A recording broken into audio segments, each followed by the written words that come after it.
Do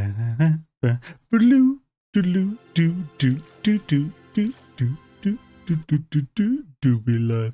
Do we be life? We do. How's it going, folks? Welcome to the Sunday stream. Tis Nemansky today. Nemanskys and Shizzle. Just getting my dashboards in sight. And the first comment today was from Forking Crazy saying that sages suck and weavers rule. Clearly, he's deranged. He's vapors. Like how they talked about women in the 18 or 1700s or whatever with, like, what was it, 1500s, with railways? Oh, it disturbs their vapors. Forking's vapors are clearly disturbed, and he's now deranged. Brr, Forking, good to see you, man, even if you are deranged. Good evening. Oh, I haven't got the secondary chat up.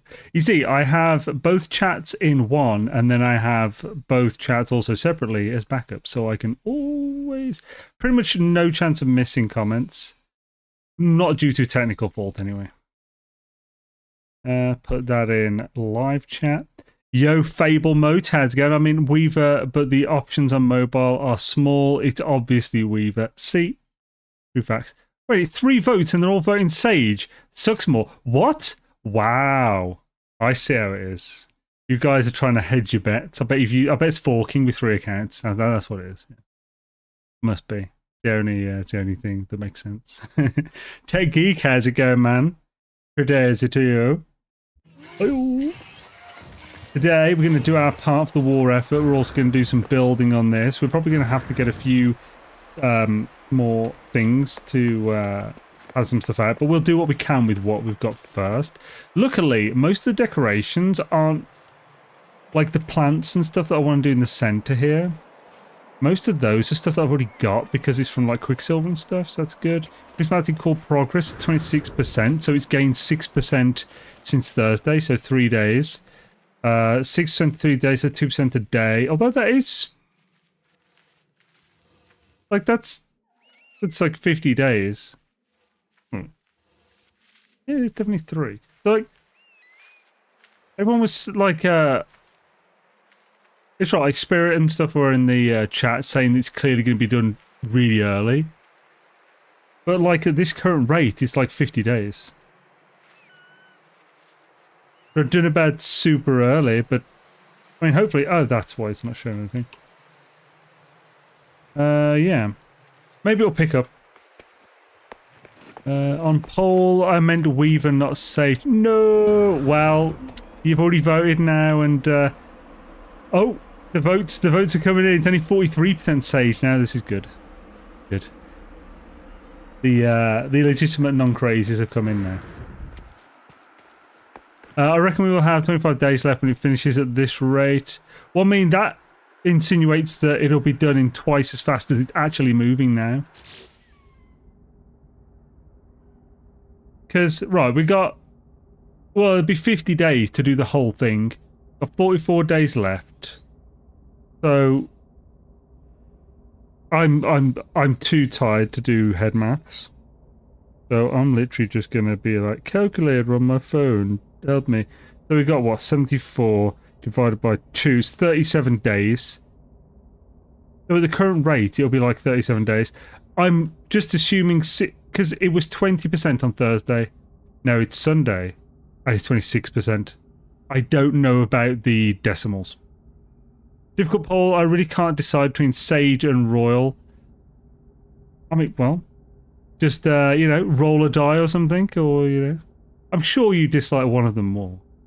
Super Soft, how's it going? Good to see you. So yeah, I mean, we'll definitely be done in time. And it's possible that it'll pick up. It's possible it'll be too slow and HG will be like, let's just give it a little nudge. This is all obviously just theory. Everyone, no matter what they do, everyone will assume that it's fixed in some way. It's like, people come up with reasons for why it is, just because. Actually, might have to change the rates to help it along. Oh, well, no, I mean, as it's going now, it'll go fast enough, because it's like 37 days, and there's 44 left. That is to, apparently, so, this timer is apparently to the end of the expedition itself. originally, when I first saw this, I didn't think it matched the time that was left on the thingy. So I assumed that this was the estimated time for how fast this is going, that it's going to be complete, or just like the deadline. But well, I mean, it is the deadline, so. Shaba, let's have a look on here. Yeah, let's go do purge on 3 accounts first before we do, which includes this account. So let's do that.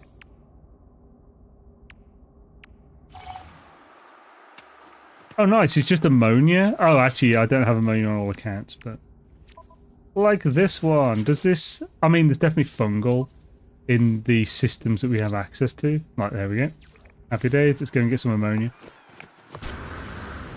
Yo, Aiden, welcome to the channel. Thanks for serving, Brit. I mean, they obviously put more people on in the weaves on purpose. Yeah, yeah. See, it's one of those. Yeah, it's like I doubt they did that on purpose. Why would they? But it is weird that they haven't fixed it. As in, literally made it not bad. So, the only reason that they wouldn't let us choose our own teams is in order to make those teams equal. But they haven't. So, it was almost pointless to do it. Because unless they're equal, then the one that has the most people is statistically, unless it's like 1 or 2 extra people, it's going to be the winner. So, I don't know. I don't know why they didn't. I don't know why they haven't done something again. Maybe they just couldn't though. Maybe it would require like recoding a whole bunch of stuff. That's probably the case. That sounds like the most realistic to me. It's not like they want it to be off. And people to, like most people who aren't Weaver are going to be like, well, what's the point? Because we're definitely not going to win. So I could see, like, so they wouldn't want this to happen. And the fact they haven't fixed it already means it's not an easy fix. And if they did fix it, then we'd probably get a load of people saying, oh, they mess with it. The final rewards tapered to... No. So the only difference in the rewards are that you get flags on your team colour. The only actual overall difference is that the winning team will have their team colours, and so only members of that team will have a flag of the same colour in the anomaly to like show that they contribute the most. Like considering there's more people in that team. But like so it's unfortunately tainted it a bit, to be honest, but here's what it is. The whole event's still cool. Maybe Sage and Royals just aren't working hard enough. I mean, yeah. I mean, this is literally... This is... I'm so going to get in trouble saying this. This is like the wage gap. Basically, we have to work more than 100% of what the Weavers have to work to get those points. Hot take, done. It's best. No one in their right mind thinks I'm being like too serious with this. Blah blah blah. Made you say some roles to start working after. You want it. But that's the thing. I'm still doing my bit because I can't complain like a bitch after if I haven't actually done anything. If I didn't do anything, then like my complaints are worth nothing. Therefore, I'm gonna do my part so after I could be like, it was fixed. And yeah, there we go. Right, anyway, where's this planet?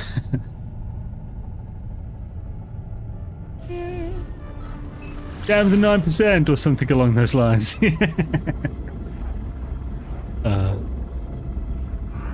People are richer because they work hard. That doesn't work in this. The Weavers don't have to work as hard to be on top. That was my wage gap thing. It's also not rich versus poor, the wage gap. Anyway, that's politics. We're not going into that. I'm kind of hoping the construction gets interrupted, leading to rebalance. I mean, honestly, even if they fixed it to equal now, I'd be surprised if anyone could catch up, because we've still got to make up for this week and a half already, more than a week and a half of being on the back foot. So we'd have to make up for that before we're even equal, even if they equalise the teams now at this point. I mean, I'd still rather they do it so we actually had a chance, but and if they rebalance the scores as well, then everyone in Weaver's going to be pissed off, because it's not like they did nothing, they still worked. Surprising poll. Oh yeah, well, it said Royal now. It said Sage when I started the stream. How's it going, Enigma? And Yosan later, how's it going? Where do you think the final combat with the Hive will take place? Will it be space or planet-based? Oh, space for sure, because it's a spaceship. I don't think it's possible for it to be in a planet. I'm spending waiting time pimping my mortal tool and shipbread for either. Hells yeah. Yeah, I mean, there might be some stuff on the planet, but the main Hive thing is going to be in space. Holy crap, this looks beautiful. This one area is outstanding. With the... Holy crap, wait a minute. I need to... Look at this. Get back. Holy shit.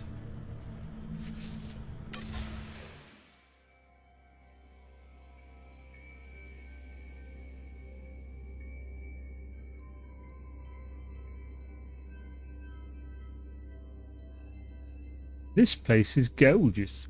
We'll get one with that. We'll...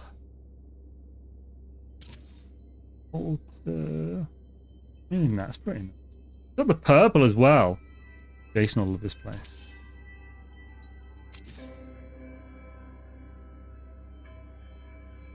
I kind of love this place, this spot. I think I'm going to put a base down here just so the spots... Remember, even here, this just looks amazing. Building a base on top of there would be freaking epic.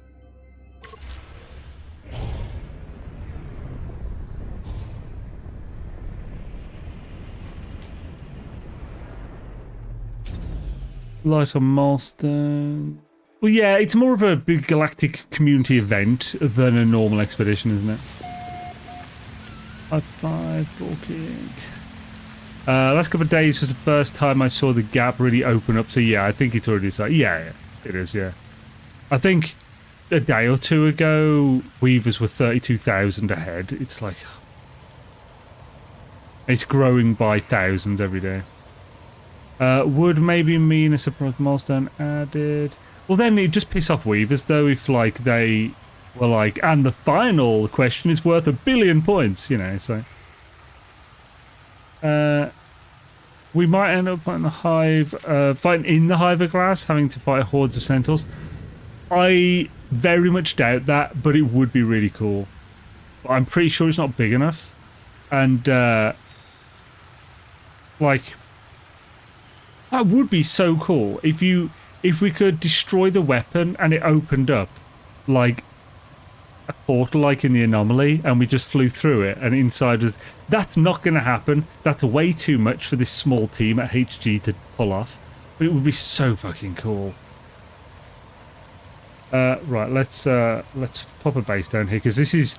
I've never found a fungal planet I've wanted to build on, but this is gorgeous. It's absolutely fucking gorgeous, mate. 29 out of 30, you son of a bitch. Is there anything else? 29 out of 30. 30 useless. I could get it from deleting something, I assume. Do I want to though? But do I want to? No, I don't. Why do you sing your song so loud? Because we want to. Because we want to. I just have no idea what I could. I'll just... It's a copper on this fucking... There's ammonia. There's ammonia on top of here. There's ammonia over there. Let's get the ammonia. Because we are here for that. It would Mark II damage. Oh, I wonder if there'll be something in here that I can get from. Oh. What does this give? No. Oh, actually, I'm sure there's a secondary resource on one of these that gives chromatic.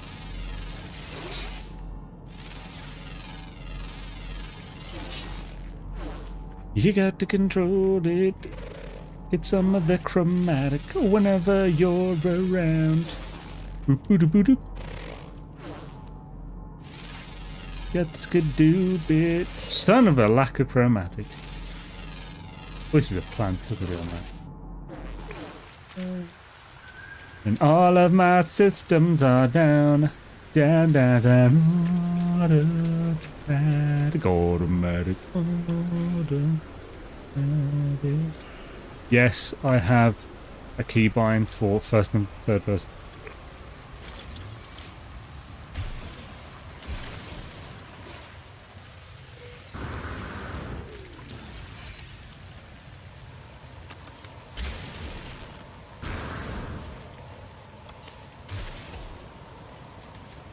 Lovely. Almost. Ah. I wanted sage, but I'm not going to fret over it since I have no control. Oh yeah, there's no point fretting over it. I wanted weavers purely because blue is my favourite colour, if I had one. What are your thoughts on this skyscraper ARG that people are talking about? So Dark Lord actually found out about that before any of the other YouTubers and told me 2 days after eTark even found out about it. So I had a look at it back then. I think it's almost certainly not HG. I think from the beginning it was pretty obviously a third party, someone else doing it. It's just the way they've done certain things. I think like one of them almost had like a political leaning to it, one of the things, like a reference, and HG just wouldn't do that, among other things. So I think it's kind of cool, not my thing. After looking at it, I was like, the Dark Lord, yeah, just like tell Captain Steve or whatever about it. I'm sure he'll know way more about the thingies than me. It's not something I can really cover very well. So yeah. I'm not the only one. I always fill the holes I dig while exploring. I feel less weird now. So I don't normally do it. I only did that because I'm going to put a base up there because it's a beautiful spot. I just don't want a big hole there. Well, that doesn't safe game. What are you doing?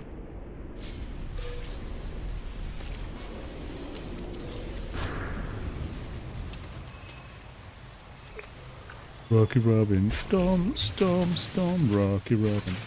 Oh, I need a straw from a drink.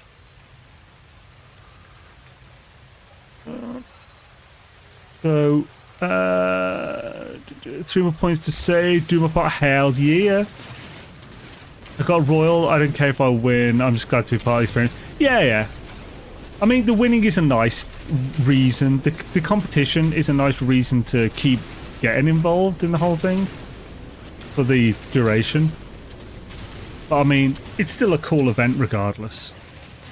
That's the thing. It's like every game ever has bugs. Every game ever has some things that you might think, oh, that's a bit shit. Whether you let that ruin the whole experience for you is like a massive thing. It's like so many people in my comments for No Man's Sky are always like, this one thing, it sucks, it's ruined it. It's like, really? You're that fragile that that one thing ruined your entire experience? Maybe you don't deserve the experience. I don't reply to those comments with that, but that's what I think. And in the past, I might have written some comments and be like, you know what, rating it was enough, and then delete it before I actually send. So yeah, it's, you know. Most, like, I would even say, like most people, maybe not most though, not a lot of people who just like get angry at like NMS and other games. Obviously, you know, context matters, but like are usually just ruining it for themselves.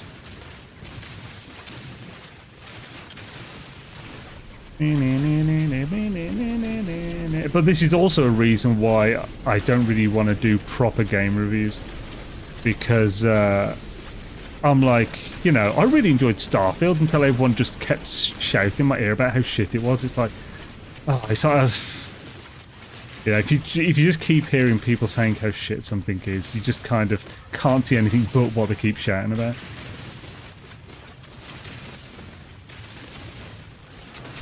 I made my own ship that is an S-class and it is green. Oh, hell's yeah. Yeah, in this thing, like, customization stuff, it's a bit... we only have so many colours we're allowed to use at the moment. Yeah, I'll do it.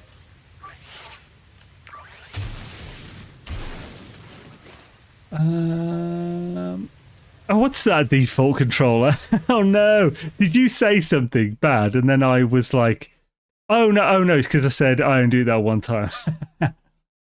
Ah. I happened to get 50 Starship AI. Valve's mission was clear, double them and give them away. Right, so if by doubling them you just dupe them, then it's like, I mean, anyone can dupe something. But if you actually took those and made and like doubled them by legitimately gaining them by like scrapping very valuable ships, then cool. I don't know how anyone could complain. HG has given us so much free content on a pretty consistent basis for years. Yeah, I mean, and people get used to like things, and what was amazing for being free before is like, oh well, this is the normal now. I just expect it to be free. Obviously, you know, it's not everyone, but some people are like that. We need more colours. I've been saying this for ages. Oh, shit. I'm glad you took that tiny bit of ammonia. I would have set off my OCD if you had. Dude, it's the same for me, man. I have to get it all. And I'll get it now. Oops, leave it there.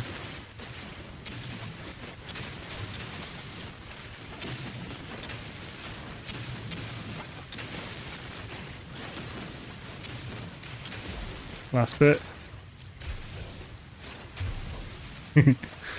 Sweet, that is a beautifully taken haul. And now the fun thing is you can restore all but the ammonia.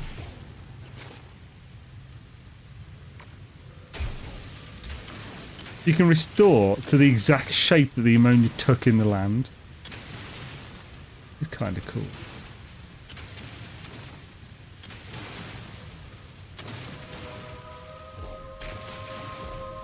And that's the exact shape of the ammonia deposit.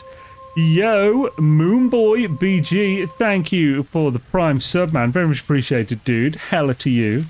Hope you're having a phantasmic day. Let's go into this bad boy. Not chromatic, that's for sure. Hells yeah, thank you, man. Very much appreciated, dude. Thank you for the 14 months of good support, man. We need more class. I hate when streamers get bullied. I watched a female streamer start Red Dead Redemption. Comments were so rude, she stopped playing it. That sucks. Yeah, I mean, Red Dead, amazing game, but because it's like, it appeals to, it's, so Red Dead and some of the audience that it has are similar to, say, mainstream, like The Prodigy.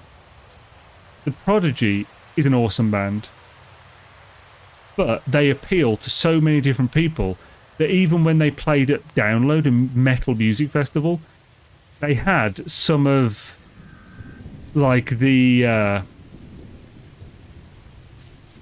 druggy, fighty chav fans. Some of those came to Download to watch them. So that year at Download, the arena was way more, I was going to say scum-filled. It was way more, like, there were, for sure, way more people high on drugs. There were more people, like, acting aggro, and stuff like that. So, like, you know, I think it's the same with Red Dead Redemption 2. Amazing game. really cool. But because it's so wide appealing, you also have the whole young assholes who just like to pop in, ruin every story point in the game, then leave just because, I don't know, their life's shit, so they have to just like enjoy being sadistic or something. There's that kind of thing. You still drop down a mind device after you manually mind it? I have no idea. I've never tried. As Royal, I find yellow exotic ship and I'm happy with my Bumby. Hells yeah! Happens with Coldplay too. Yeah, I can imagine that happened with Coldplay, yeah. So, it happened at a Pendulum gig. So, almost every gig I go to is metal, however, or rock. But I've been to a few. I've been to Panic at the Disco. That was really fun. That was actually really fun. Like, the crowd for that is just, you know... There's no chavs there. It's just fun-loving, so... Yeah. But Pendulum... Really, I love Pendulum. They're super good. It was in Alexandria Palace in London. Beautiful location. I spent the entire gig with a gaggle of chavs in front of me. Dancing. So, like, it was a tight space. And they were dancing using more than the space they had, which means they were constantly bumping into me just in front. Like, just no consideration. I spent half the gig controlling myself to not get in a fight. Like, I don't like fights. I don't get into fights. I really wanted to beat the living shit out of this dick. I was so just pissed off like half of it. Because he just wouldn't stop. The whole gig.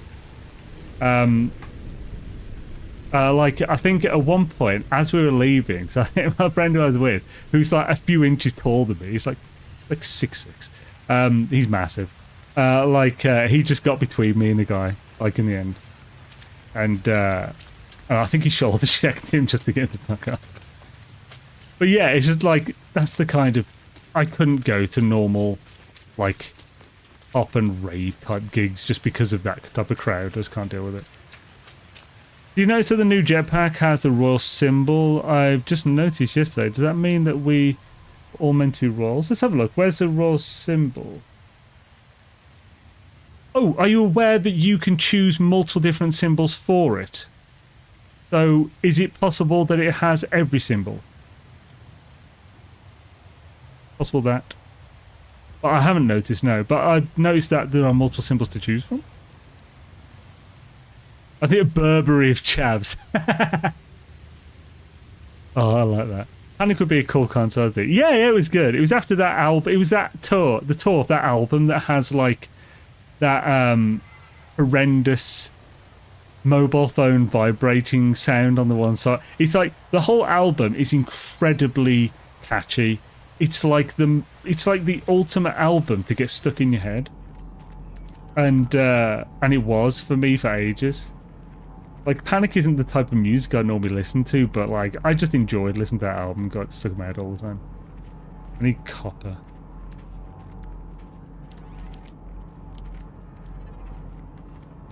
I need a bit, but I literally need 2. Really? I might just have to break some. How else can I get chromatic?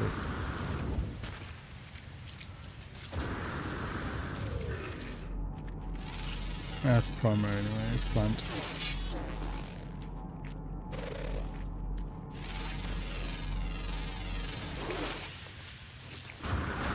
Dibby dibby doo now, darling.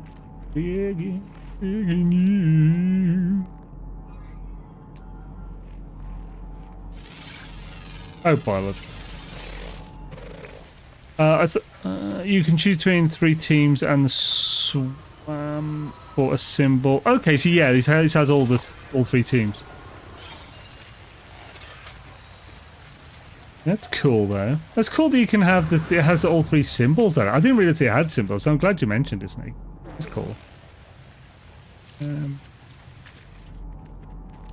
Because I don't have the beacon buildable. I mean, I could just take the coordinate. Oh, actually, I could look. Is there any chromatic underneath? Probably not.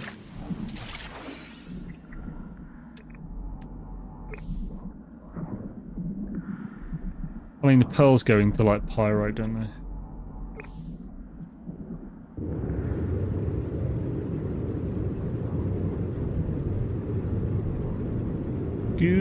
Scooby-Doo. Let's just look for a copper, and on the way we can get these, because we'll need some of these for building anyway. That feels like the best way to do this. Someone's in the glowing circle in the middle of the jetpack. Oh, okay. Oh, yeah, I see it now. Wow, that's really hard to see. The symbol I've got's the sage one, isn't it? Or is that royal? It's the one with like the circle, another circle with a line. That's the one mine's got. You can remove the symbol completely. You could actually change it. Maybe you can you not change it on the expedition? Because it's only letting us have our teams on it, maybe? Or can you change it on the expedition? You just changed it. Ah, okay. Yo, John, how's it going, man? John, have you seen what I linked? The Exodus stuff. Looks pretty cute. You know what? I'd forgotten that it was Exodus that you'd, like, told me about ages ago. And I started watching it. I was like, this is so like Mass Effect. I'm getting super Mass Effect vibes from this. Like, it reminds me of Andromeda a lot, but in a good way. And then it's like, oh, rare. Shit, that's actually what John told me about. This was, for anyone wondering, this was in the Future Game Show yesterday. They had a really good section for Exodus. You can change the expedition, but you start with your team village. Ah, okay. Be safe, Team Sage found a green-blue exotic squid in the space station at Red Bin's system in the expedition area. Pick up glyphs, not my phone. Oh, dude, if you could like link a pic of the glyphs on the Discord later and tag me if possible, that'd be awesome. I'd love to see that. Oh, 2 of them. Fuck yeah, boy.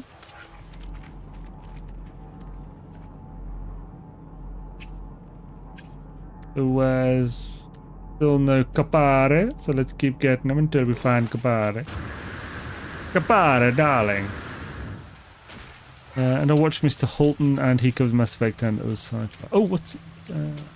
oh, yeah, you've seen it, House, yeah. I think when we discover building and save chart and flag nearby becomes your tram flag. Oh, no, no worries. Is there anywhere where you... Because you can't post it in the chat anyway. I mean, you could, like, list out the things. You could... Another option would be to... I mean, you could just join the Discord, post it, and leave. It's linked in the thing. But if you don't have Discord at all, then you could name the symbols in a comment when you get time, anywhere in the channel. And... Well, probably best to is in a recent video. But, or actually, this stream's comments would be better.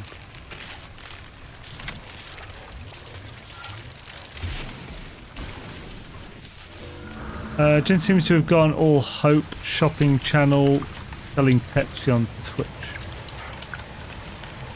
What? Ah!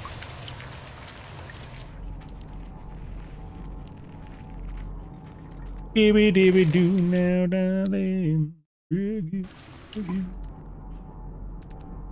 Is Jason already back on for the last showcase today?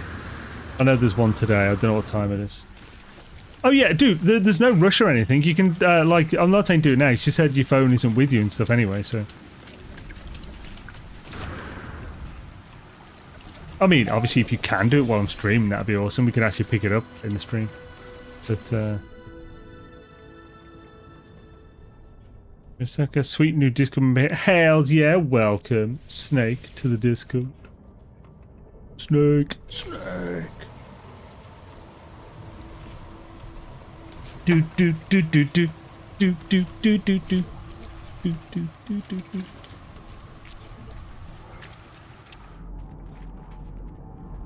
I'm begging you. Sunaku. That actually reminds me. So, Sunaku It reminds me of Suntory, which is a whiskey, Japanese whiskey. I was like cleaning up today, and like I found my still unopened Suntory Royal whiskey that I picked up in the airport on the way back. So I can fight like a pro. Let's get out of the way. So I picked up 3 nice bottles of whiskey in Japan. There was a Lagavulin 16, so 16-year Lagavulin, peaty, smoky, delicious. It's Ron Swanson's whiskey of choice. I picked up, which was funny because it was cheaper there than it is in Scotland or England. There was also, oh yeah, I got an American bourbon, Noah's Mill, which is really good bourbon. It's like 60% like strength, volume, or 63. It's super strong. It's cask strength. It's delicious and a proper treat one that you just have a little bit every so often. And I picked up this one from the airport. It's like 40 quid. I looked online. It's like 200 quid plus. You can buy it online because you can only buy it from the airport or something. I still haven't opened it though. But I found my box with the thing in earlier. I was like, got a big fancy bottle. It's a royal, and it has like a glass cork thing. Dave Auntie, how's it going, man? Good to see you. Then I went brief to Twitch, and he looked like he was selling food.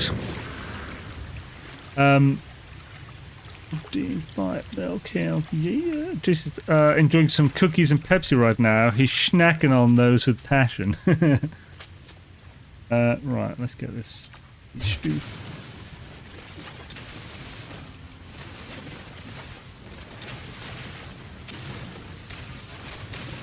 If any of you guys are keeping an eye on it, you'll have to let me know if any noteworthy games pop up on there. Gotta go adult.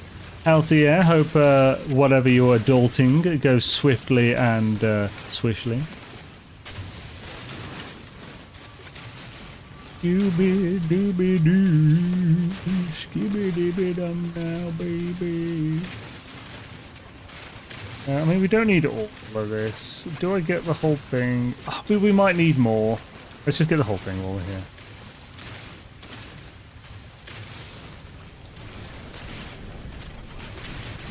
Got Yukas, Ales, yeah. Yeah, Snake. You've started streaming. Like you're a new streamer, right? Are you new? Or have you been streaming for a while and just like, or were you a part of the NMS community first and then started streaming, or what? Because folks, Snake Arasaka in the chat streams. I need to reload this back. Load that too.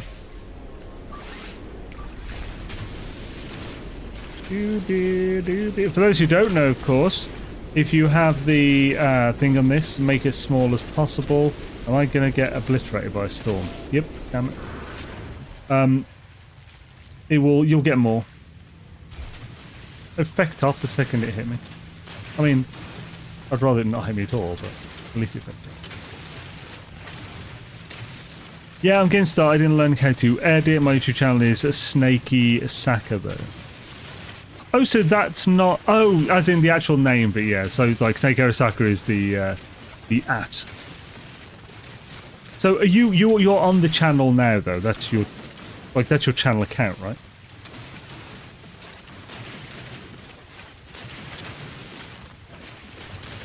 Yeah, man. So, yeah, like, editing and stuff...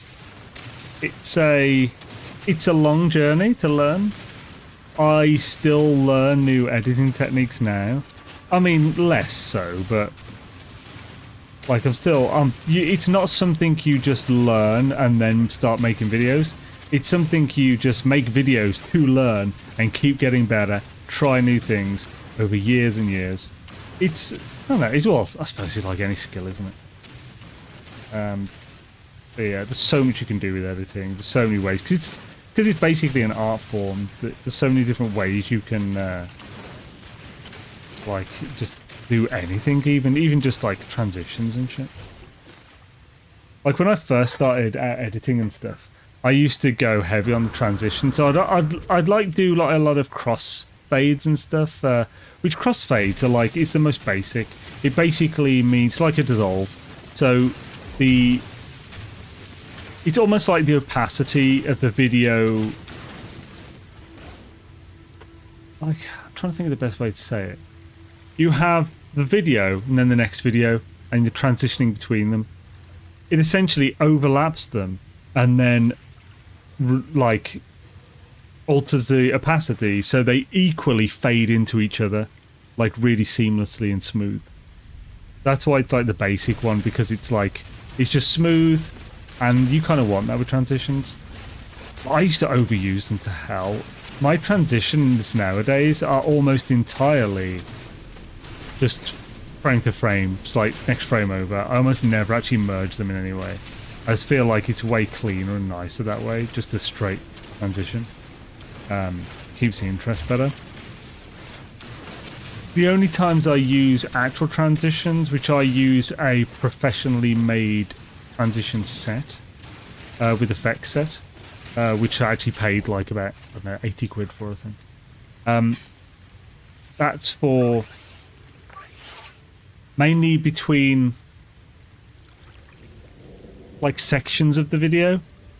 So if I want people to know that a new section of the video is happening, I'll use one of these, and it's essentially like smooth slide, so it just slides like with a motion blur and everything to the next start of the next image, or a zoom that zooms into the one and then you're onto the next image, or zooms out of that onto the next image, stuff like that. I only use those for, because it's like a big thing, it's jarring almost to a degree, and you kind of want, not jarring, but you want people to know that there's been a transition when you're transitioning into different sections of something. Otherwise it's like, oh, we're on a new thing now. Yeah. So I finally beat Sewer Moog on my no level challenge, but Real Moog and Fire Giant are still the two mains I'm working on, refusing to use summons. Holy crap, dude, that's epic. That's some serious work, man. Yo, Throttle Jockey, how's it going, dude? Good to see you, man. I just made my first editing video yesterday just to know what can I improve. I really love to do it regardless of how many followers or likes. Well, that's good. Because this is not... I don't think YouTube or streaming is something you should get into if you don't like doing it. If you want it to be your job, you should definitely treat it like a job. However, it's such an unstable thing. The numbers are all over the place. It's the closest thing to performance pay there is, but like in most jobs, you get an hourly wage or something, or a salary. In YouTube, that number changes constantly. Your hourly worth is never static, and that is not something that is conducive to a stress-free life. Even YouTubers, you see like H3H3, the amount of anxiety and stress Ethan has gone through over the last 10 years, even though he's a multi-millionaire. His channel's done amazing. His channel doesn't do that great anymore, but he has a frigging clothing line, the podcast still is big. Like, but the guy is he's a stress bag. I'm not going to go into whether he's a piece of shit or not. But he's just an example of, like, you know, it's... I almost feel like almost no one is capable of being completely stress-free when it comes to YouTube. That, right, Cooper, that's heavily going into politics. That, no, don't bring that up in chat, please.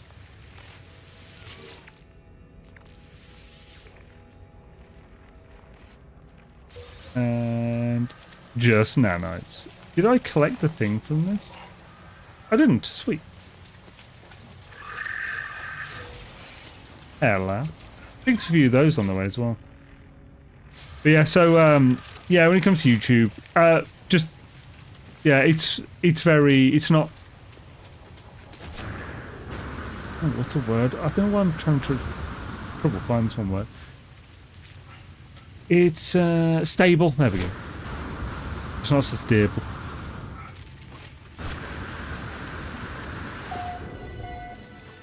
But I mean, especially if you can do it just while also doing your normal job and stuff for a while, and you find it fun. Yeah, happy days. Nightman, yo, Dark Lord, how's it going, man? I didn't need to switch there. I'm going to use this to get up it. That's not too big.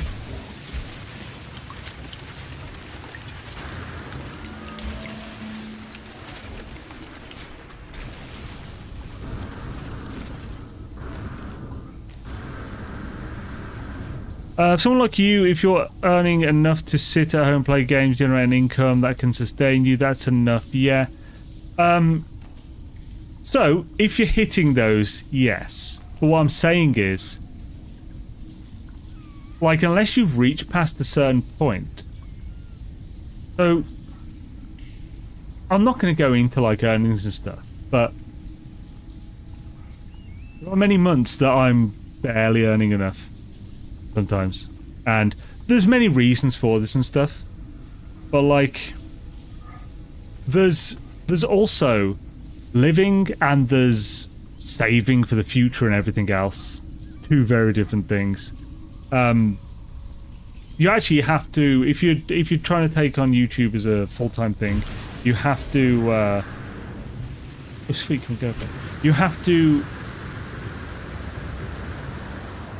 You can't live paycheck to paycheck. It's not possible because some months, no matter what, no month is the same as the last month. Like sometimes, like we're actually currently in a point of the year where we're at the end of Q2, which means there's not as much advertising money out there, which means that videos just aren't paying as much per view as normal. So that's one factor. Around Christmas, they pay really well. In January, they pay terribly. That money will then go up a bit more in the start of Q3, go down a bit at the end of Q3, and then go up really high at the end of Q4. So that's one thing. There's also, so I'm covering games like you only get good views for No Man's Sky around the actual update, stuff like that. Your content informative, high quality, like, until you like low effort streams or grifters. Yeah, well that's actually another thing. So like, just because you put more effort in doesn't mean you'll get more viewers. My high effort guides are, if anything, more niche. So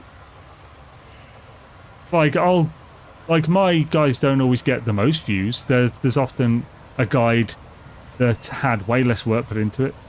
The covers 10% of what I covered, but it's the 10% that most people care about. That got more views. It got out way earlier because it takes me way longer to make the more in-depth guide. So a lot of people had already seen that other guide first, which boosted it in the rankings. So then my guide has to work way harder to even get seen. Stuff like that. There's like so many different variables to take into this job. By the way, I'm not trying to complain here. This is just, we're on the subject. There's a lot of luck involved no matter how much you research the algorithm. I think there's way less luck than people seem to say. Luck is definitely a factor, but it's way smaller. It's not a big percentage, really. People attribute luck a lot to stuff that they just don't see that people are doing. Like, it's only... A lot of people get lucky, but that's because they didn't look into the thing to learn how it's done, so they just happen to do it without knowing that they're doing it. That might be a better way of saying it.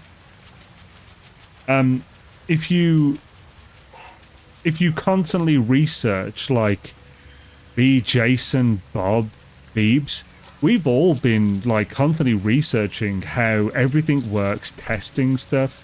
We don't tell you guys about all these tests. We sometimes tell each other to learn from each other. But like we're constantly testing all these things and stuff, working out how things do so that it's not luck. That kind of thing, you know. Holy crap, Dark Lord. Oh, you did a sub roll. Sorry, while I was ranting. Thank you, man. Hells to the air. Hashtag 07. Mr. Dark Lord in the chat. That's a hill you'll die on. I respect that. Oh, crap. So yeah, I mean, I will say, just before we move on to that, when it comes to guides, you may have noticed I've been refining certain things over the years. So like the Starship Mega Guide was heavily edited, and it was almost, look how much effort I put into these edits. There's this 3D thing. Some of that's unnecessary. I now focus way more on you guys not realizing how much I've edited it. Most of my editing style now is about like trying to do the thing I want to do without you guys even realizing I've done it. And if I can do that, then I haven't taken your attention away from what I wanted you to see, and that's a good thing. It's kind of like a thing where you should never have the camera in the shot in like a mirror or something, stuff like that. And I'm also trying to refine my balance between simple and complicated. Sometimes complicated just isn't better. Like more information isn't always better and stuff like that. Trying to find that good balance, and which gives me less work but makes a product better. Stuff like that, you know. Yo, Dark Lord, man, thank you. Very much appreciate that.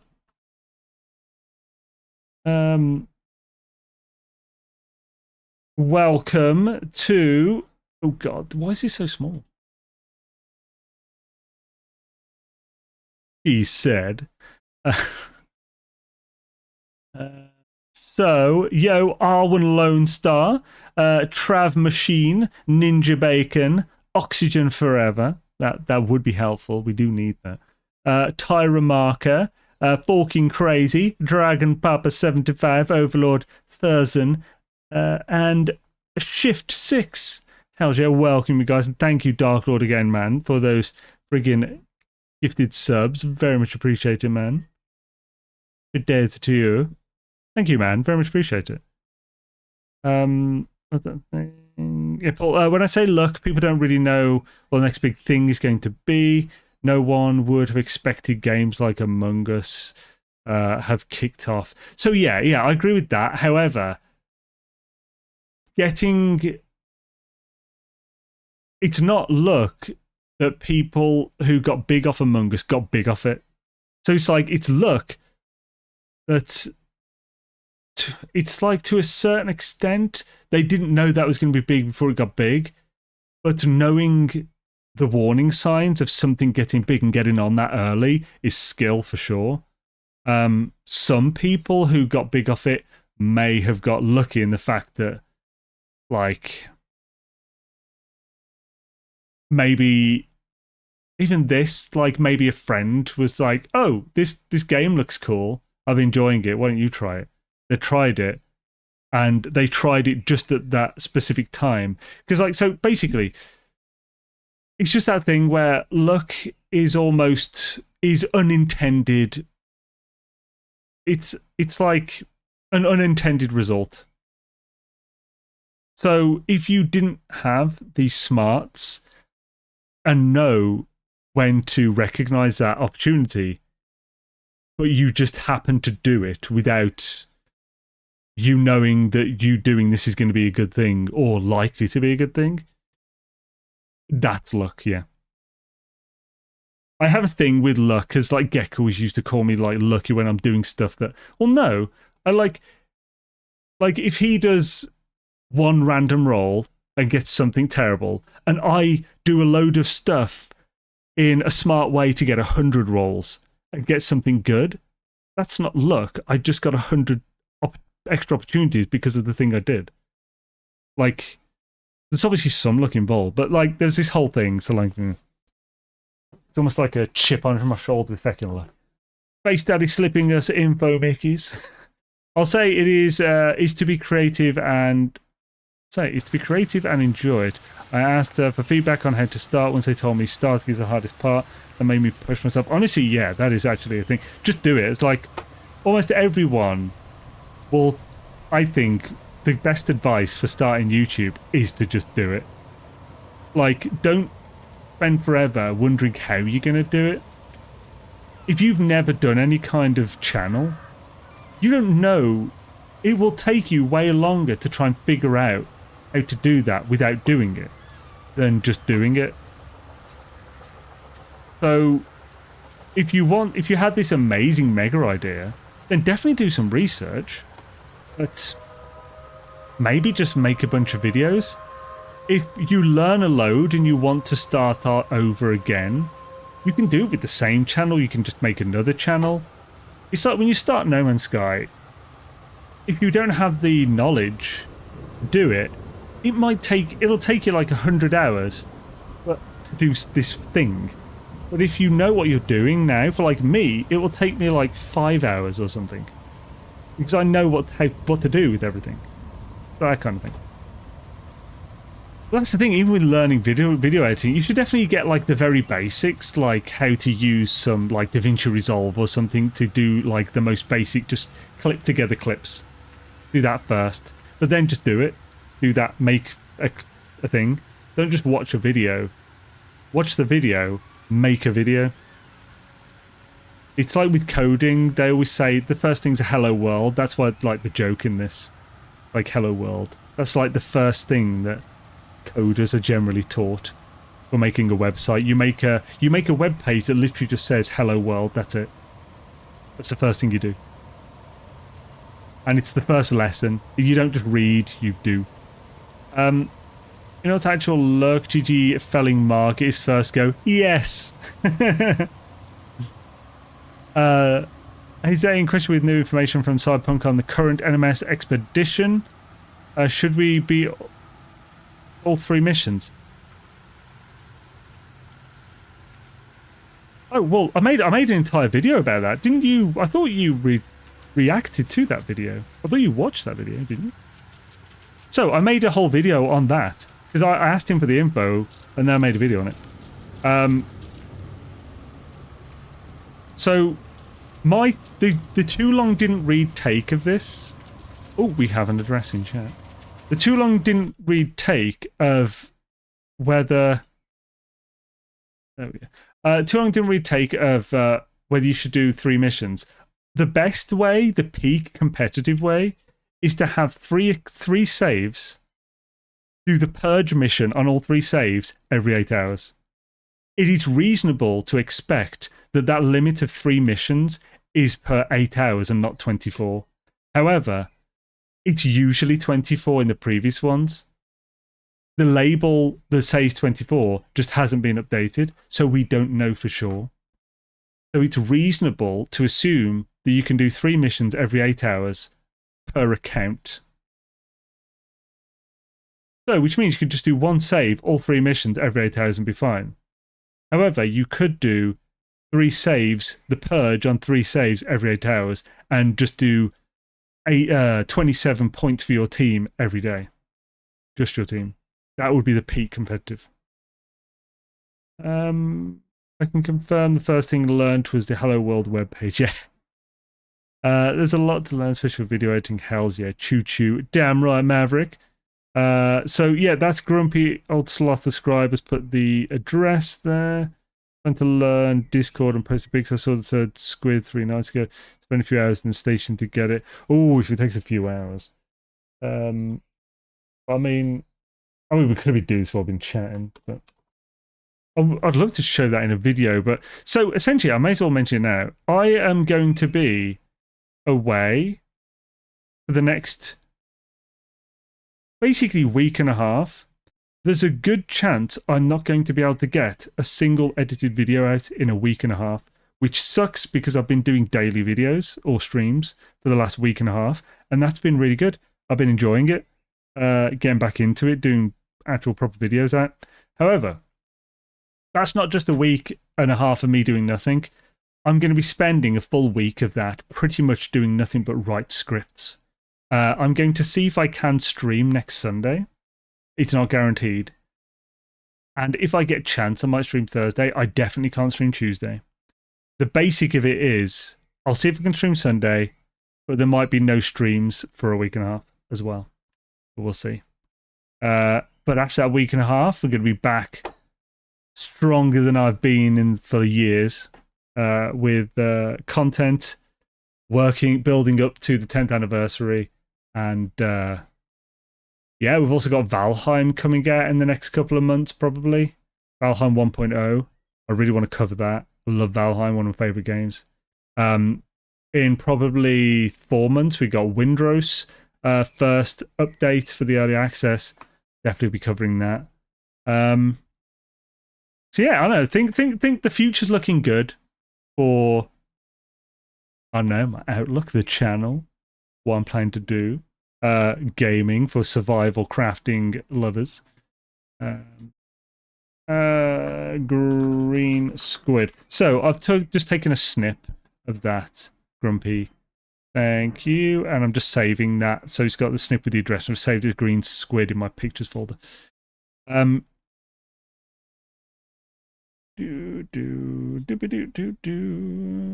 just whacking things on the screen so I can see everything again. So yeah, basically, I'll probably put a post out so people know, and I'll be able to make posts really easily. So I might just find some cool stuff and make some posts and stuff over the next week and a half, just so I'm not just gone completely. But yeah, it's going to be pretty light on actual video content. What I'm still learning is the management of social media posts to keep people more engaged and trying to get more into the community. I have 1,300 hours of gameplay, so I'm pretty much know a lot. Yeah, like, that's 1,300 hours, pretty solid. Yeah, social media is an odd one. I've never really got my head fully around that. Social media is definitely important, but I also feel that maybe social media is like step 2, and you shouldn't put too much effort into that until you've got a good handle on things. But I can already also think of reasons for that not being true. Oh, did I not go to the right bloody place? So, by that, I mean, like if you're... So, one of the best things I've found is people, like I almost entirely have grown and put effort into natural growth. By natural growth, I mean using YouTube's algorithm. I've never really... I didn't build my channel through people shouting me out. Holy crap. I didn't build my channel through campaigns on social media. I built my channel almost entirely, and I'm talking 99+%, from people finding my videos on YouTube, mostly, liking it enough to subscribe. That's basically it.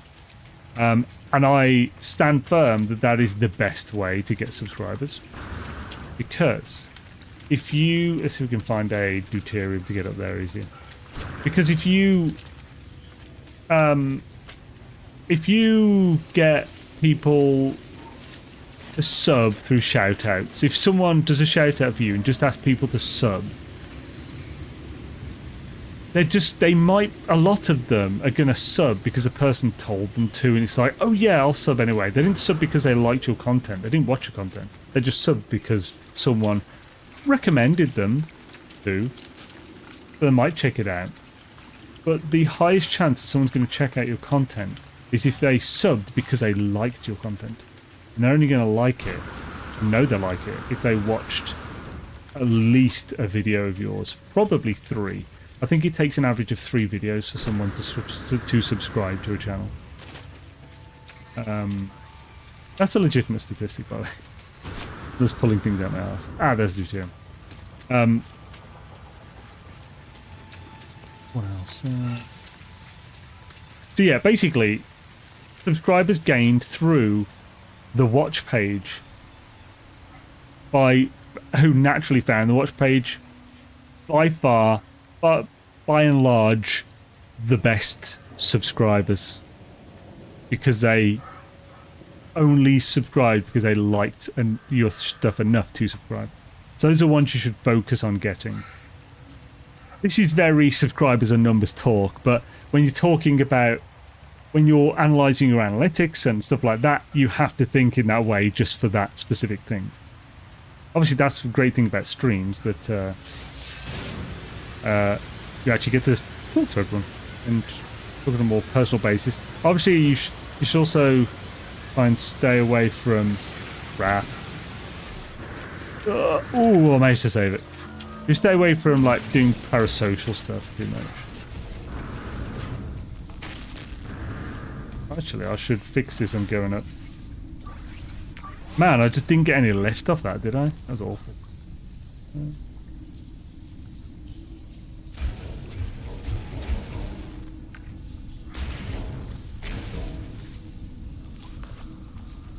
Please advise, that helps a lot. Actually, Jason's stream looks like a new Gears of War. Oh, cool.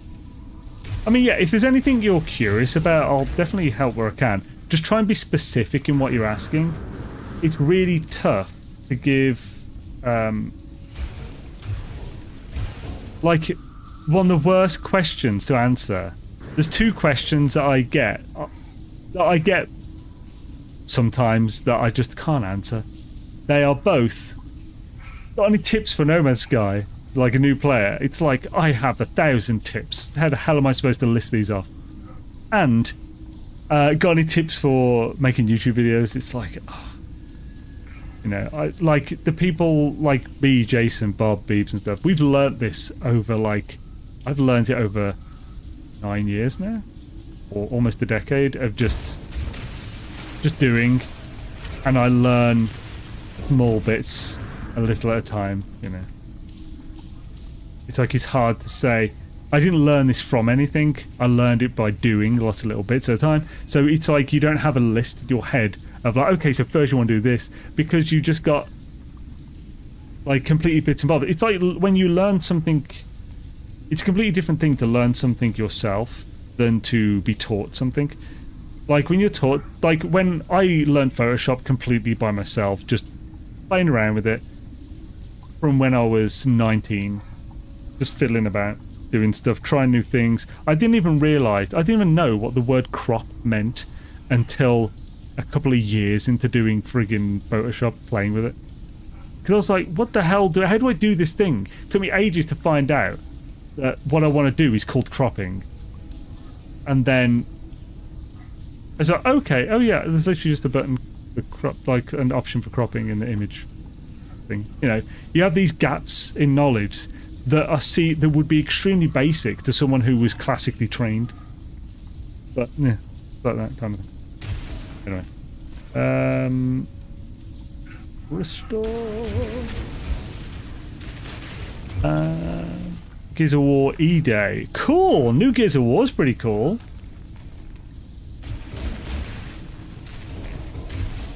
Yeah.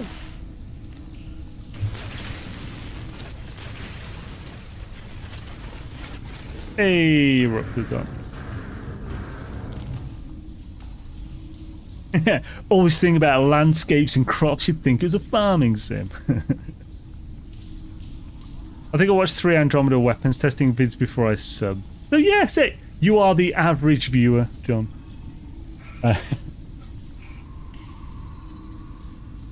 Yeah, John became a viewer of the channel back in 2017 with Mass Effect Andromeda.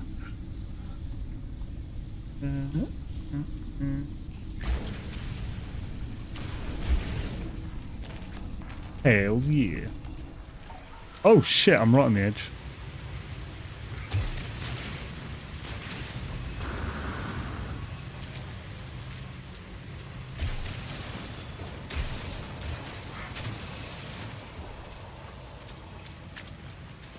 John, were you my 3rd moderator?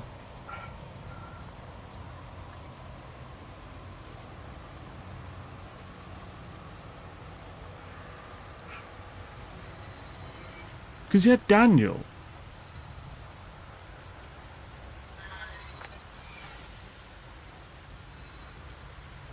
think, was Daniel... Actually, no, it would have been 4th. If Joseph was 1st, yeah.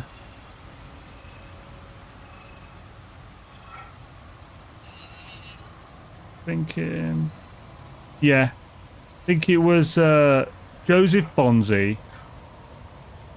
Then Dark Lord and you. Wait, crap. Yeah, the moderators have not changed in a very long time. And yo, wait, how the hell did I miss that? Holy crap. Oh, I feel so bad. I missed friggin' Maverick resubbing with Prime 14 minutes ago. I'm so sorry I missed that, dude. For frick's sake.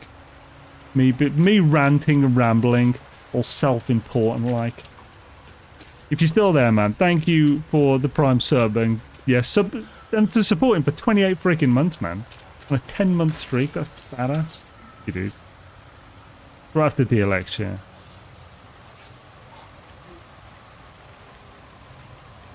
What? Hello. New Fable game, Feb. I'm not too fussed about Fable. It's just that it's just the way they're doing things is very kind of meh. It's very, everyone's happy. Like, the main thing that annoyed me is the whole, the take on morality. The whole thing with Fable was that there's a clean-cut, objective morality.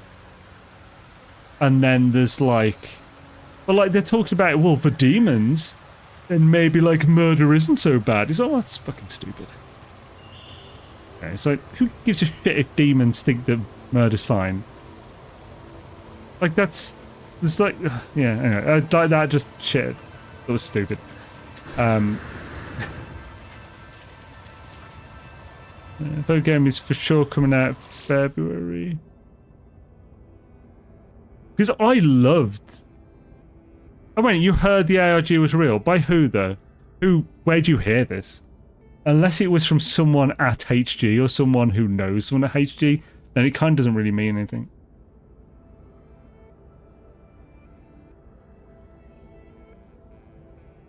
I mean, it makes sense that there would be, but also,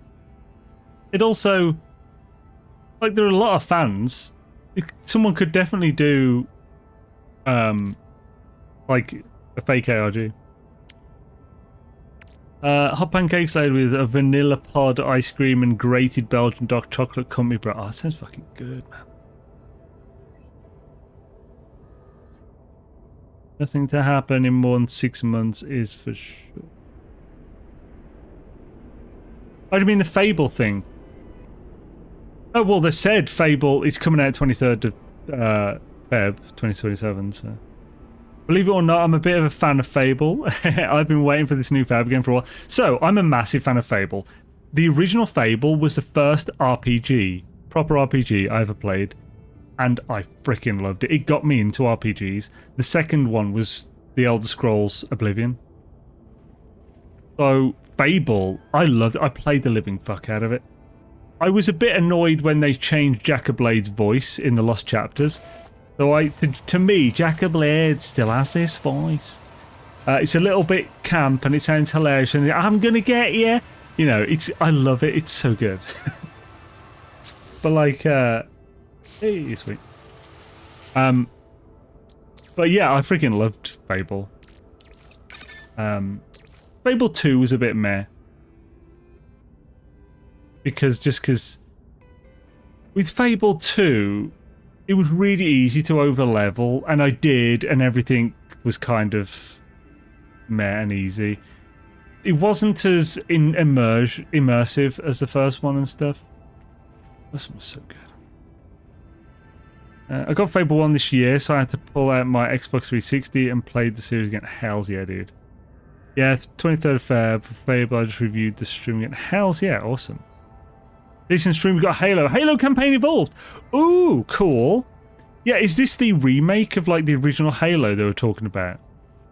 Epic. When is there a date for that yet?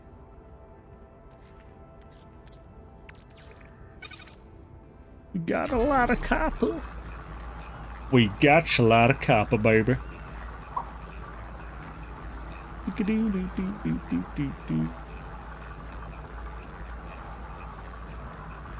Man, Halo was another one. Halo was the reason I bought my first Xbox, or I got my first Xbox. Halo 2 was the first game I ever waited outside a game store until they opened so I could get it on the day of release. I have the Halo Reach Limited Edition over there. I've got the legendary Halo 3 Helmet Edition. I think I have the Halo 2 Special Tin Metal Case Edition. Yeah. And Halo 1, such a good game. Oh, July 28th. I think I'll be streaming that. I mean, it's not a long game. That'll take a couple of streams. So, 28th of July. Oh, good. That's going to be real close to that 10th anniversary. So I'll stream that then and try and get that out and done before the anniversary.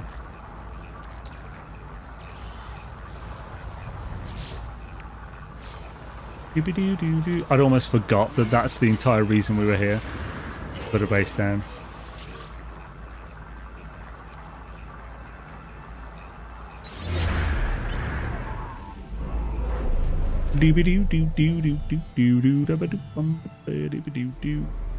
So yeah.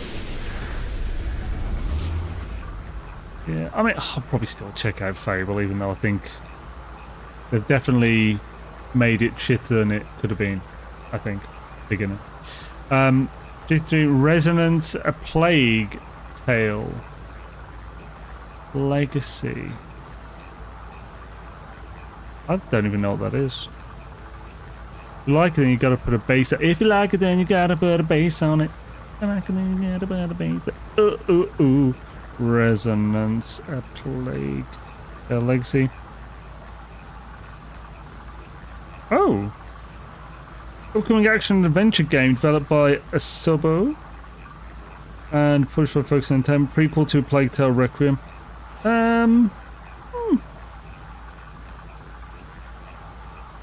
Looks interesting.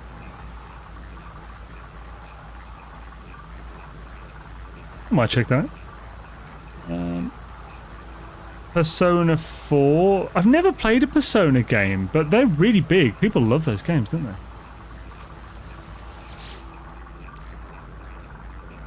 They're really going through the games at this point, I think, aren't they? Yeah, you don't need to. I don't know if you are. You don't need to list every game.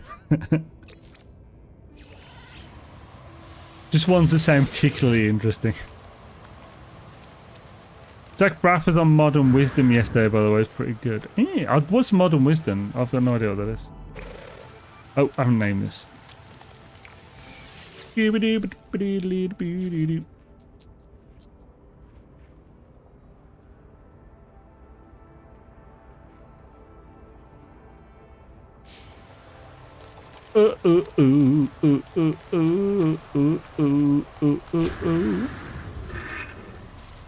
Who here just waiting for Final Fantasy 7 Part 3?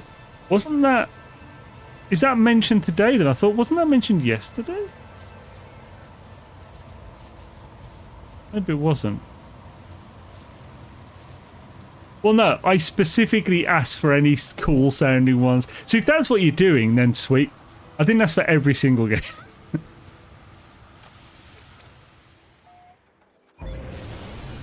If you are just saying the cool ones, then yeah, keep going.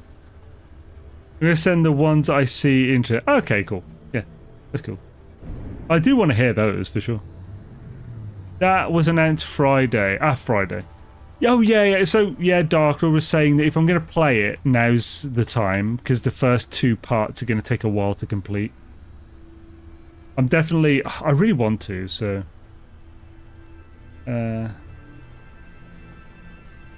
I just don't know how I'm going to do that. I mean, I am on the expedition, Save from Jesus, yeah.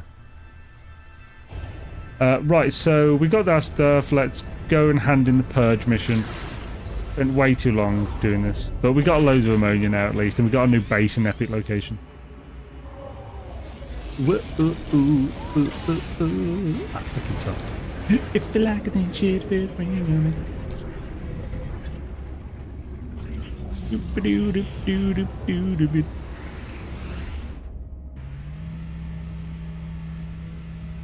Who's from? Oh, that's a cool looking ship. That is. Look at that. Look at that interceptor. It's pretty badass. Really nice, actually. Yeah, I haven't played it yet because I wanted to play it all at once, just hoping they released the final part before I die of old age. Wait, is part 3 not the final part? I assumed part 3 was going to be. State of Decay. I'm assuming that that's a zombie game, isn't it?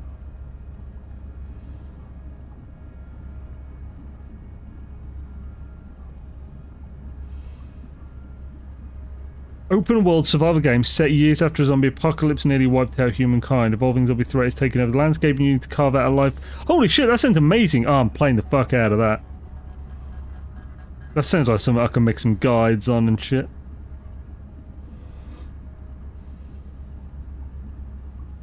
Awesome. I'll have a look at that. Is that this year? Follow. Marco. Follow. Marco. It's fun part, but we've had to wait so long, getting slow and wrinkly. Wait, yeah. They've really milked the fuck out of this, haven't they?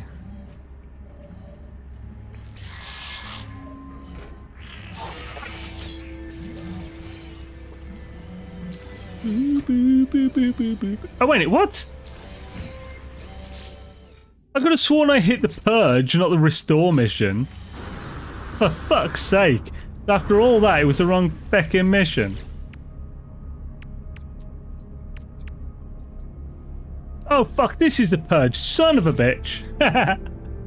God damn it. Well, at least it wasn't the other one. It's specified, but it is on... Oh, 2027. Okay, cool. Hella. When it comes to shows, I would love to be able to do what Jason does with those reactions. However, I find most of what they show to be intolerably boring, and I just can't be fucked. Like the other day, I had the show on, but I just... If it wasn't almost every single game they showed, I just pressed the right arrow a bunch of times to get past it. And then watch the next thing. No, next. It's like very much skip to the end. Also, Jason knows way more about the actual... like, he knows all the names of the developers and shit for every freaking game and stuff. And like, oh yeah, here's a guy who founded Square Enix or something. I don't know this shit. So I don't think I could not create a better product than Jason when it comes to these, so I don't see the point in me doing it.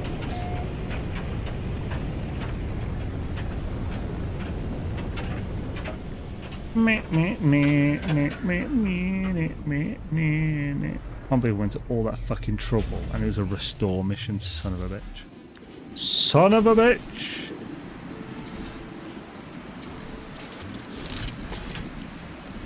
Welcome to my Gravatino coil.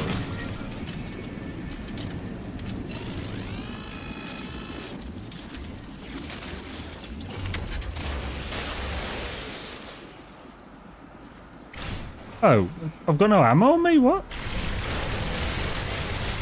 That's a problem. Will this give me any ammo? Damn, Gravity Storm, where's it taking it?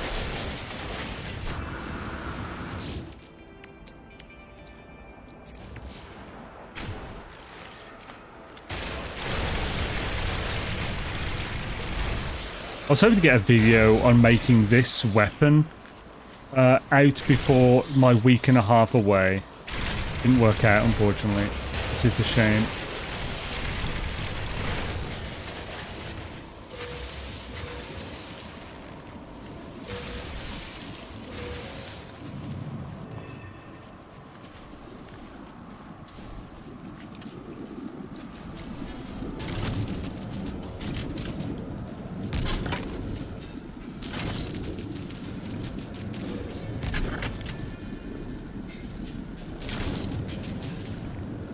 Yeah, I'm so bored about everything having to be gritty. I just don't have a desire to spend time in these games. Oh, what's that to do with it? Consider how much has been done to NMS 7 years, same time it took Square to release a game they already had the script for.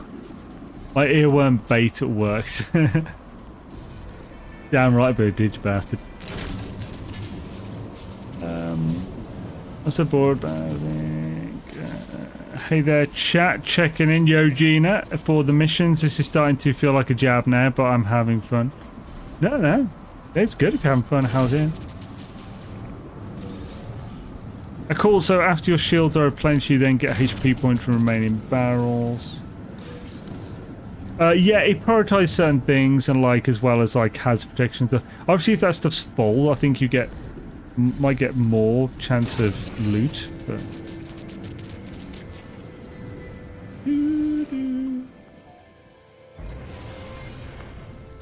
Get back to the base before we... Actually, yeah, we got a few things to spend on here. Do we spend that, or do we keep it until we know what we need to spend it on? Plus 16.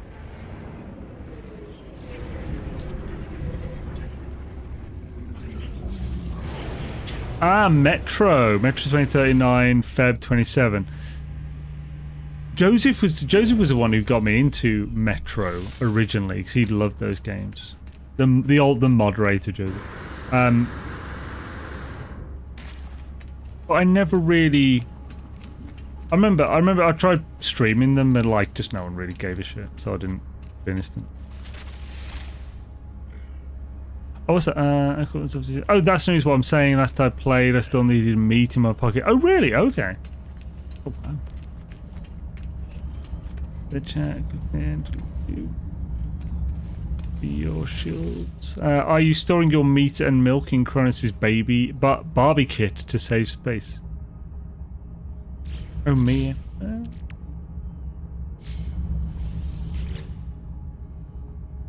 Isn't Cronus is just the same as yours? It's just a different way to access the ingredient thing. I'm a Barbie boy in a Barbie world. It's fantastic. My balls are plastic. You can't touch me there. These are my no-no squares. You already have the nutrient process then. I don't, so you were talking to me. I don't think I really have much of any meat. The thing I did read a comment about meat from John. So the call, so after your shields are replenished, then you get HP points from... Oh, that's new. What was I saying? I still needed meat in my pocket to restore. That was me reading John's comment. What did I just join into? Me singing Barbie Girl and having plastic testicles. You are welcome, dog person. And yeah, you are welcome in more ways than one. There we go. I think I left... Oh no! Oh, I've got a base there, it's fine. I just realised I left the fucking refiner there with the chromatic metal in it, but it's next to a base computer, so it's fine. Right, now we're back here. Because there ain't no bird back, bitch. No bird back, bitch. Bird back, bitch. A bird back, bitch. When you scoobin' doobin' and you diddly do. When you scooby boo when you bump the room. So the one time, like I think that I must have been with Tom. That must have been that time we went for his bloody stag do. I was waiting in the line at Download Music Festival to get in. It's like, I don't know, 40,000 people waiting in a line to get into a festival. I was like, yeah, like people don't care. You can play what you want. Like, it's like, oh come on. So like, I got Barbie Girl on my phone. My phone's pretty loud speaker, so I just held my phone up playing Barbie Girl in the line for the Metal Music Festival, and everyone just started singing along to it. And he was still like, oh, I was like, no. Come on, Barbie, let's go party. Yeah. Good times. Everything about her is hot butterback. I've got no idea what hot butterback is. But like it's that Gwen Stefani one, Ain't No Hollaback Girl. I always just sing it, ain't no butterback bitch. I don't know what that is. But it's what I sing. It's ain't no butterback bitch. No butterback bitch. A butterback bitch. A butterback bitch. Oh, no, Chromo. Jeremy Clarkson, probably. Wait, what?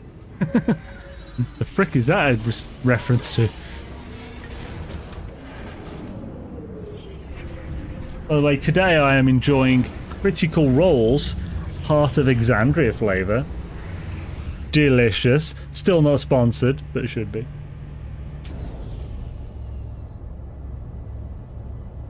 It's cherry, orange and pomegranate flavour. And to me, it tastes like cherry and orange sherbet. Frickin' delicious. Oh, I didn't need to get out. Well, have you heard of a butterface? I have heard of that, but I don't actually know what it means. I know it's an insulting thing to call someone. A butterface is slang for a person who has an attractive physique but an unattractive face. Oh, okay. God, that's rough, man. Fucking hell. That's almost like just saying someone, like, I know you put loads of work into, like, having that attractive physique, but you're still a butterface. It's like, fuck me, that's brutal. So a butterback bitch would be someone... Okay, so would a butterback bitch be like... You know, someone who's just, like, got a massive cellulite-ridden butt, but is otherwise super hot or something? This sounds terrible. Top Gear. Oh no! Anyway.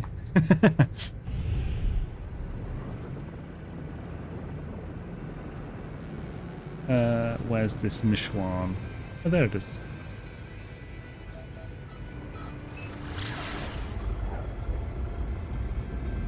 Wait, Hellblade-like? So, made by the same people? So, like a spin-off? Called Senua. But isn't Hellblade literally... Both games are about Senua, aren't they? Or is only the second one about Senua? Because the second one's called Senua's Sacrifice. It's basically a nice bard shame about the face. Yeah, that's kind of brutal. There's some hottie that had... three-fingered hug.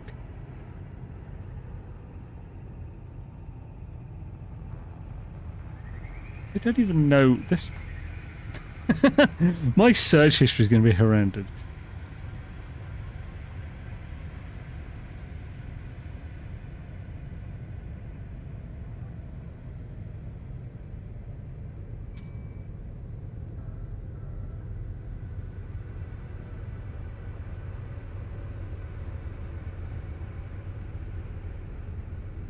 Google ain't going to tell me what a three-fingered hug. I'm guessing it's something perverted. It's just named Senua. Okay, so it's probably by the same people then. Cool. Better to be a butterface than a butterbrain. I don't know, man. Those butterbrains are pretty happy. Ignorance is bliss and all that. Like, is it really so bad being stupid if you don't know that you're stupid? Frenzied hope. Oh, okay. Now I get what you mean. Yeah. Oh God. So a butterback bitch is some hottie who had the three-fingered hug of the frenzied flame. The fuck.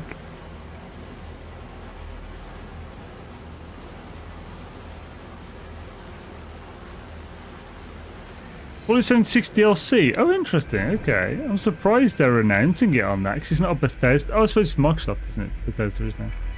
These days. These days, it's all by Microsoft.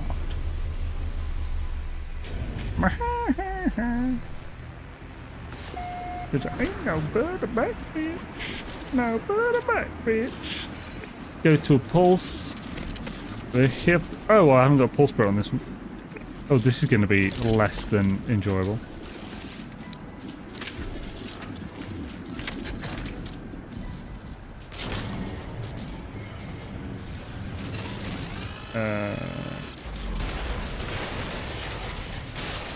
I've got no friggin' ammo on this either. What the balls?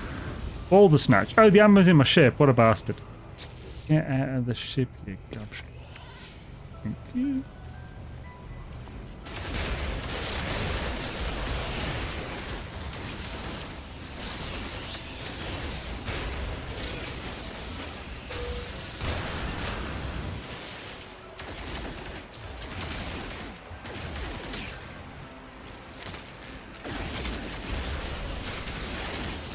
Right of the fuckers.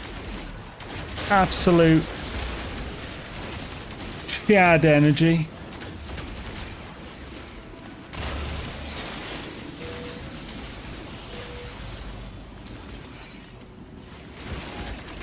There ain't no bird about bitch.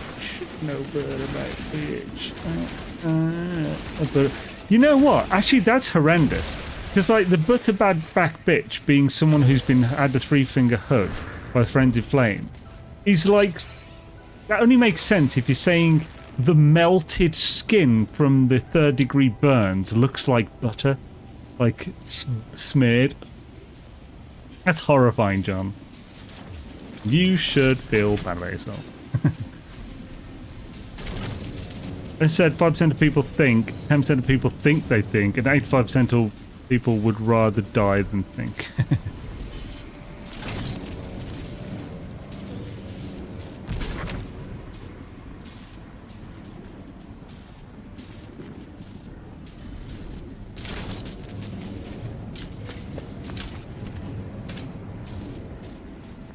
The new Doom Dark Ages Revelations, probably DLC specified. I'm hoping that that means they're going to re-release the Doom Dark Ages G Fuel. It's delicious. It's strawberry and pomegranate. It's like the best flavouring ever. Honestly, one of my favourites. I normally don't like strawberry, but it's so good. Oh yeah, it was actually brought up the last stream. It was brought up last stream about the differences of caffeine in coffee versus energy drinks. I actually looked into it. I couldn't find anything that was convincing. Like, there's something saying that, like, the sugar and taurine in energy drinks helps it be quicker to absorb. But the ones I have, there's no sugar in them. Also, I found one study where there was, like, they measured it and the caffeine spiking in the blood was actually slightly bigger of a spike with coffee in their test. So it's like I couldn't find any studies that are for, like, that's saying the whole thing. So yeah. New Crazy Taxi. That's pretty cool. Yo, Jam. This is just the Gravitino coil. Allows you to, like, it's basically the gravity gun and portal, except it's magnetic, so it only works on metal things. So you can actually pull Sentinels too and shoot them out. Actually, wait, you should know what this is. You've been around for, like, the Remnant update, haven't you? We get New Crazy Taxi. So New Crazy Taxi sounds cool. I used to love that original one. It had All I Want by friggin' Offspring. Some other stuff. Oh, you never did that update? Oh, okay. A new see-through case like the old Xbox.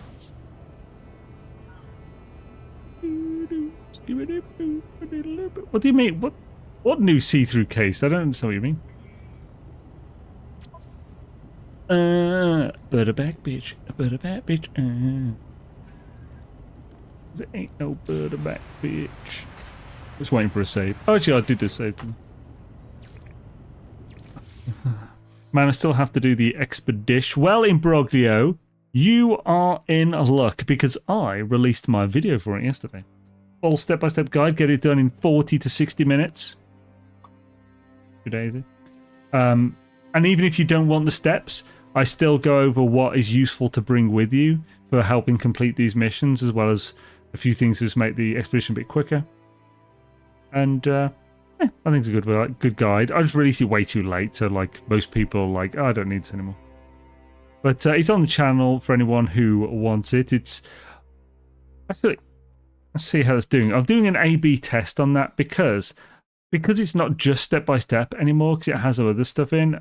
I'm thinking I shouldn't call it the step by step guide, so I put 2 different thumbnails. I'm seeing which one is worked better. I'm doing some A/B testing on it. So let's find out right now which one is doing better. That's a thing. By the way, actually, Snake, for you, A/B testing. Can I show this back end bit? I don't think there's anything I can't show with this. Just double checking before I actually show anything. Yeah, I can show this.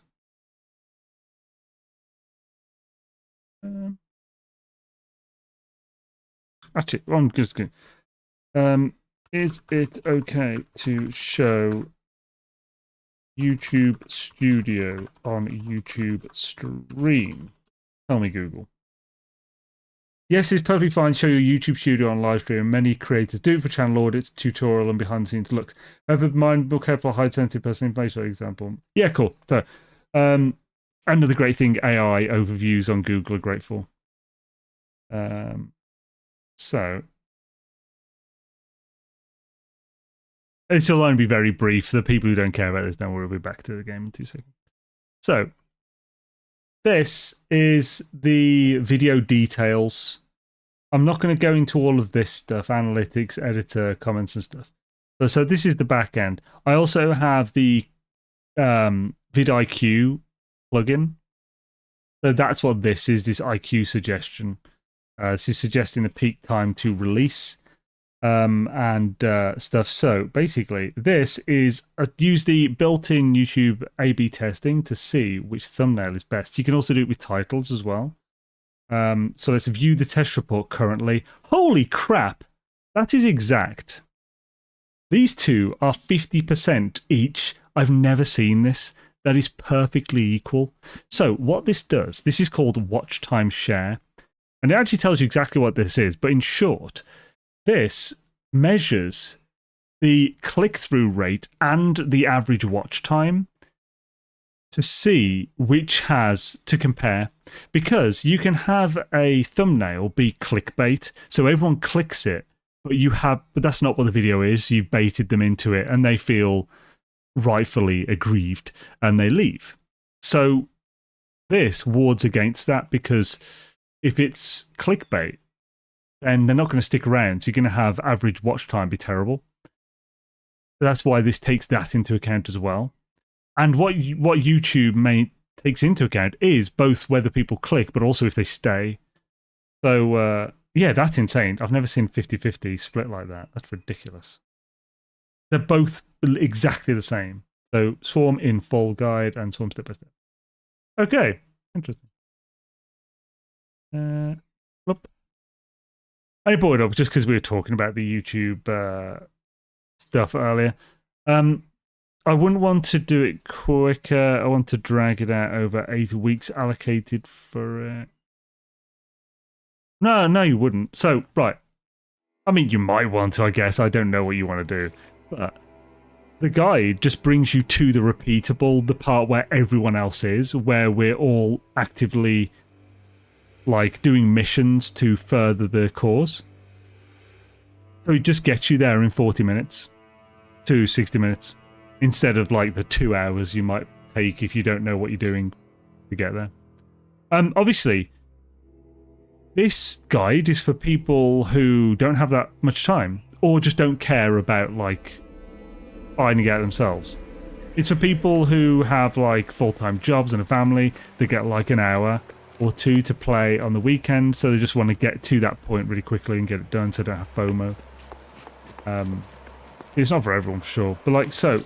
This is what it takes. That guide will take you through phase 1, phase 2, and this much of phase 3. We're now all stuck on this bit, which is what we can't get past yet until we've done this. We're doing this to the prismatic core construction, 26% so far. Got a bounce, peace and Shadazy. Catch you later, John. Awesome to have you, dude. You just have too much time retired. Oh yeah, so yeah, more than ever, yeah, you definitely wouldn't want the steps. Just because, I mean, I still wouldn't take 8 weeks personally just to do those things. You can get through those milestones, then like build up an epic ship ready for fighting Hive of Glass and stuff like that. Sorry, half my dashboard isn't showing. Okay, I'm just going to bring it back up.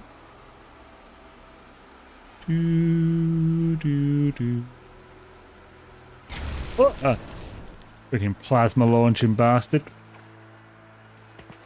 Yeah, if anyone has any questions about that kind of thing, obviously feel free to ask. I'll like YouTube and stuff. Just try and be somewhat specific in what you're curious about. Hard to really give you a good answer otherwise. So I was thinking with this, to like sort this, I can't really do anything on top. Actually, I could. I don't know how good this would look. Let's do both and see what we're doing.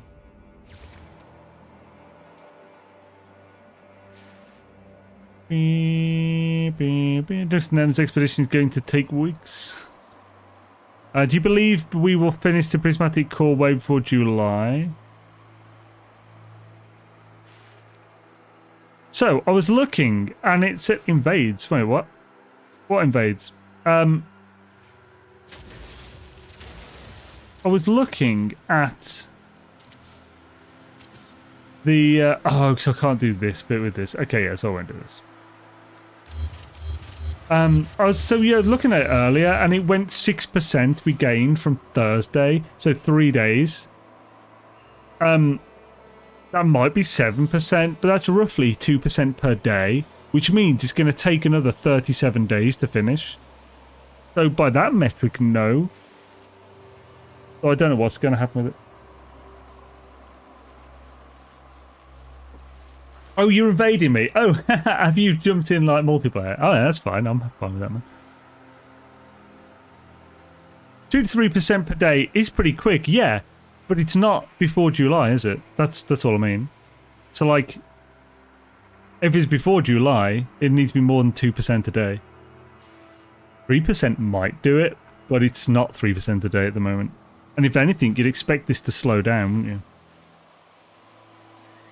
So, even if it was 3% a day, which it isn't, but like, we have 73%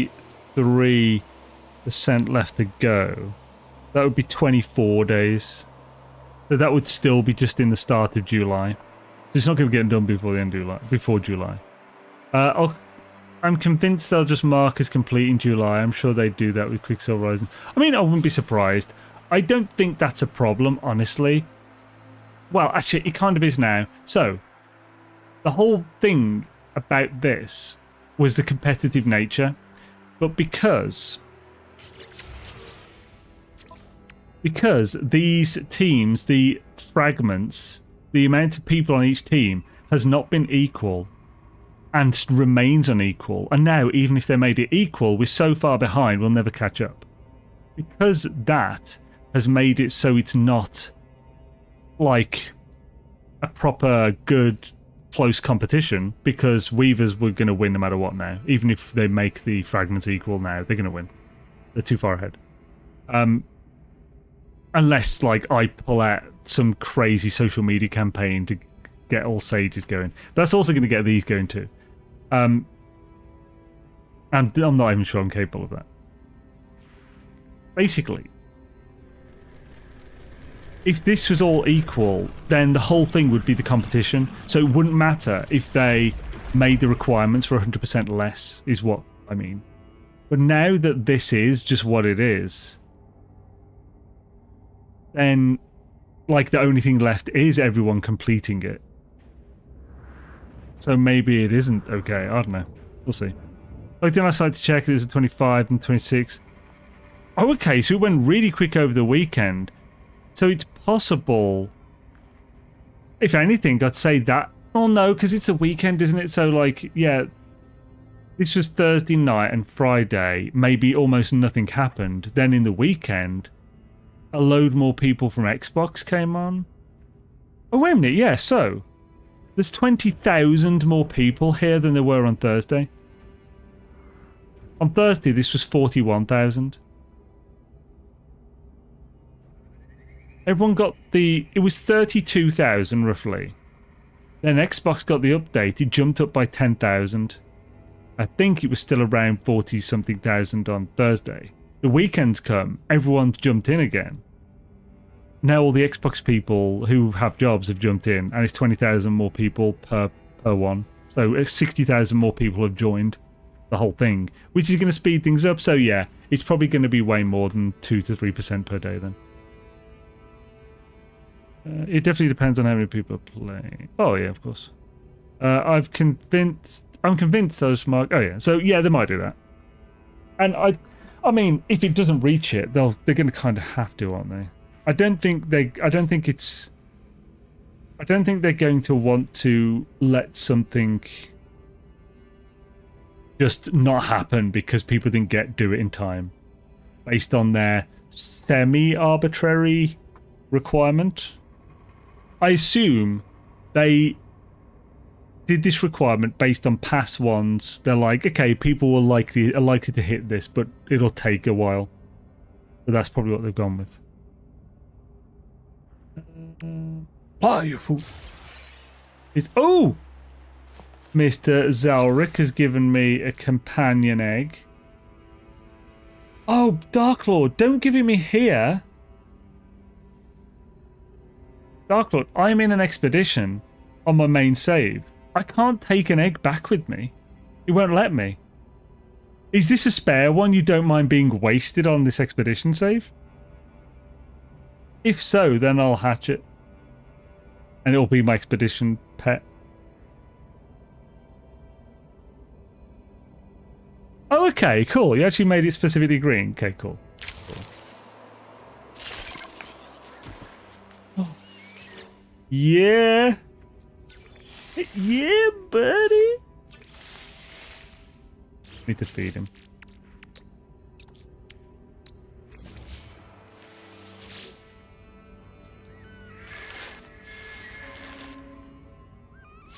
Who's a good boy? That's right. Now, oh, goat, it needs to get some height. There we go. Yeah! Making my way downtown, flying fast. I'm on a seagull, go fuck yourself. Diddle-diddle-diddle. Diddle-diddle-diddle. It's a shame it's not, like...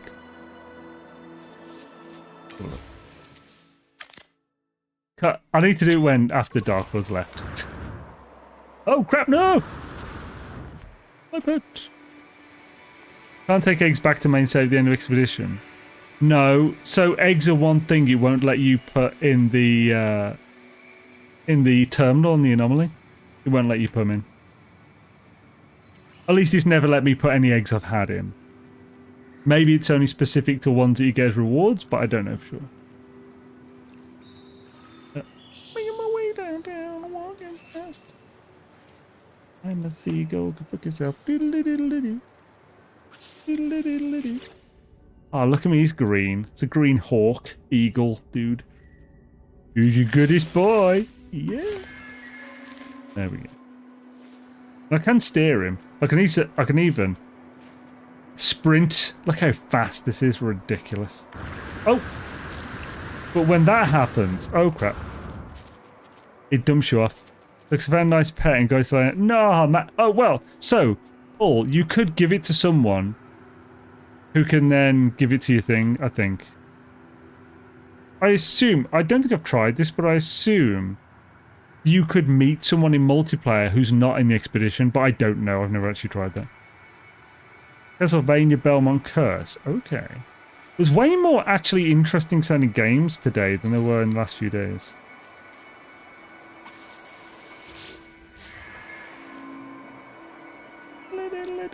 Get back to the base. You get too low, you gobshite.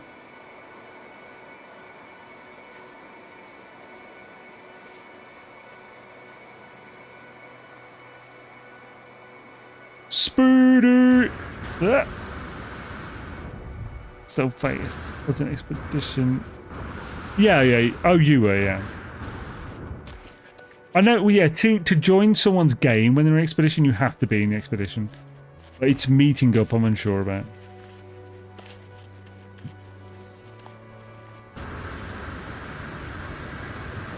I mean, I don't mind trying that, by the way, Paul. If you have access to any of the, like, the UAS capitals or something, I don't mind, before the end of the expedition, popping on in one of my normal non-expedition saves.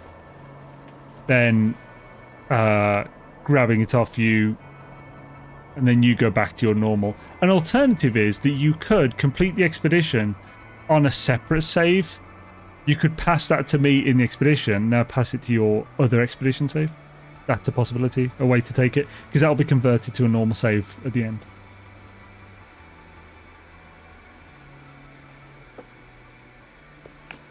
Right. Hell's yeah, thank you, Dark Lord. It's cool, pet man. Actually, as it stops still when I'm here.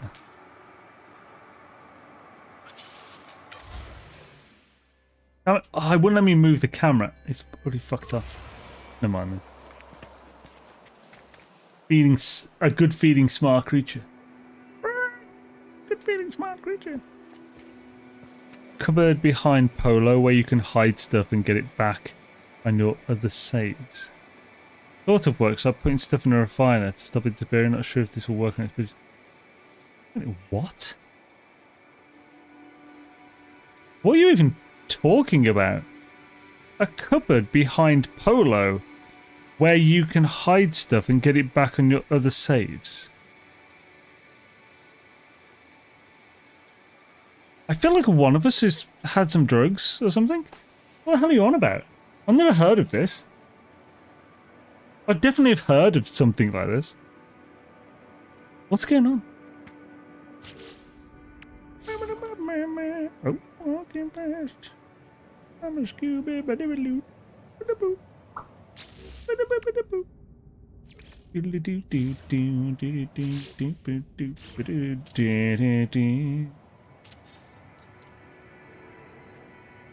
Skibbity bibbity boo, and I'll scoob you, dibbity boobity boo, and I'll boob you. Do you get to bring other items home, stuff self and nanites? Yeah, so most things that you get, you can put in that terminal, and you don't even have to. You're not limited by the size of it. You can put whatever you want in there. Can't believe Zane doesn't know where Polo's covered. I'm guessing this is a troll. So like. Oh yeah, that's not even behind Polo. Maybe you got mixed up with Nada or something. Anyway, so basically the terminal next to the Nexus, that inventory, you can fill it up. Then don't end the expedition in the terminal. Go into your main pause menu and click this option to return to primary save. Go to the terminal and it'll be there. You can take it all out, empty it, resume the expedition via the terminal, and then add more in. You can do that as many times as you want. Best benefits I see is also a way to copy the best modules to your main save. The best benefits I see. As well as the ship's mortals arsenal stack. What? So what? The best benefits of what? You mean the terminal? I mean, yeah, for sure. So like, if you, one or two of the ones in the past have started you off with like a really good S-class jetpack, or a hazard protection that had like the 10%. No ships, so you can take back. So you can, with ships and multi-tools, you can copy them. So you can just make sure the ship you want to copy is the one that's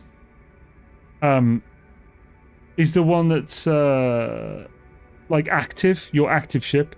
Then when you click to return to primary save, via that terminal, it'll give you the options to copy your multi-tool or ship, and it'll be the one that's active at the time. So on this save, I copied the multi-tool from my main save into the expedition. I can also do that back, but it might not let me do it with this because this is the same one I've already got, and there's no reason to. Actually, there would be, so I could have two with the for different purposes. But anyway, so yeah, basically it'll cost you 1,000 or 2,000 nanites to do it. So this costs 2,200 nanites to copy in. So you'll need some nanites on your main save to copy that ship over. It'll be a couple thousand, but it won't be that bad. So yeah. And you can do that with as many ships as you want, though you're only allowed to copy the same ship once. If you scrap that ship, you should be able to copy it again. You're just not allowed to own more than one copy of the same ship. So when you get So, like this ship that I redeemed in the expedition, the Vulture, which is a previous reward, this can be scrapped into its parts. You can actually rebuild this ship, but with different stats and stuff. It's a type of hauler. So, with these, if you want multiple parts, you can redeem it in the expedition, and then you can go back to your primary save, copy the Vulture. You then go to a space station, scrap it to get the part, go back, and because you've scrapped and you no longer own the Vulture, you can copy that Vulture again, and then scrap it again, then copy it again. It'll cost you a few thousand nanites each time, but it's a way to get those parts.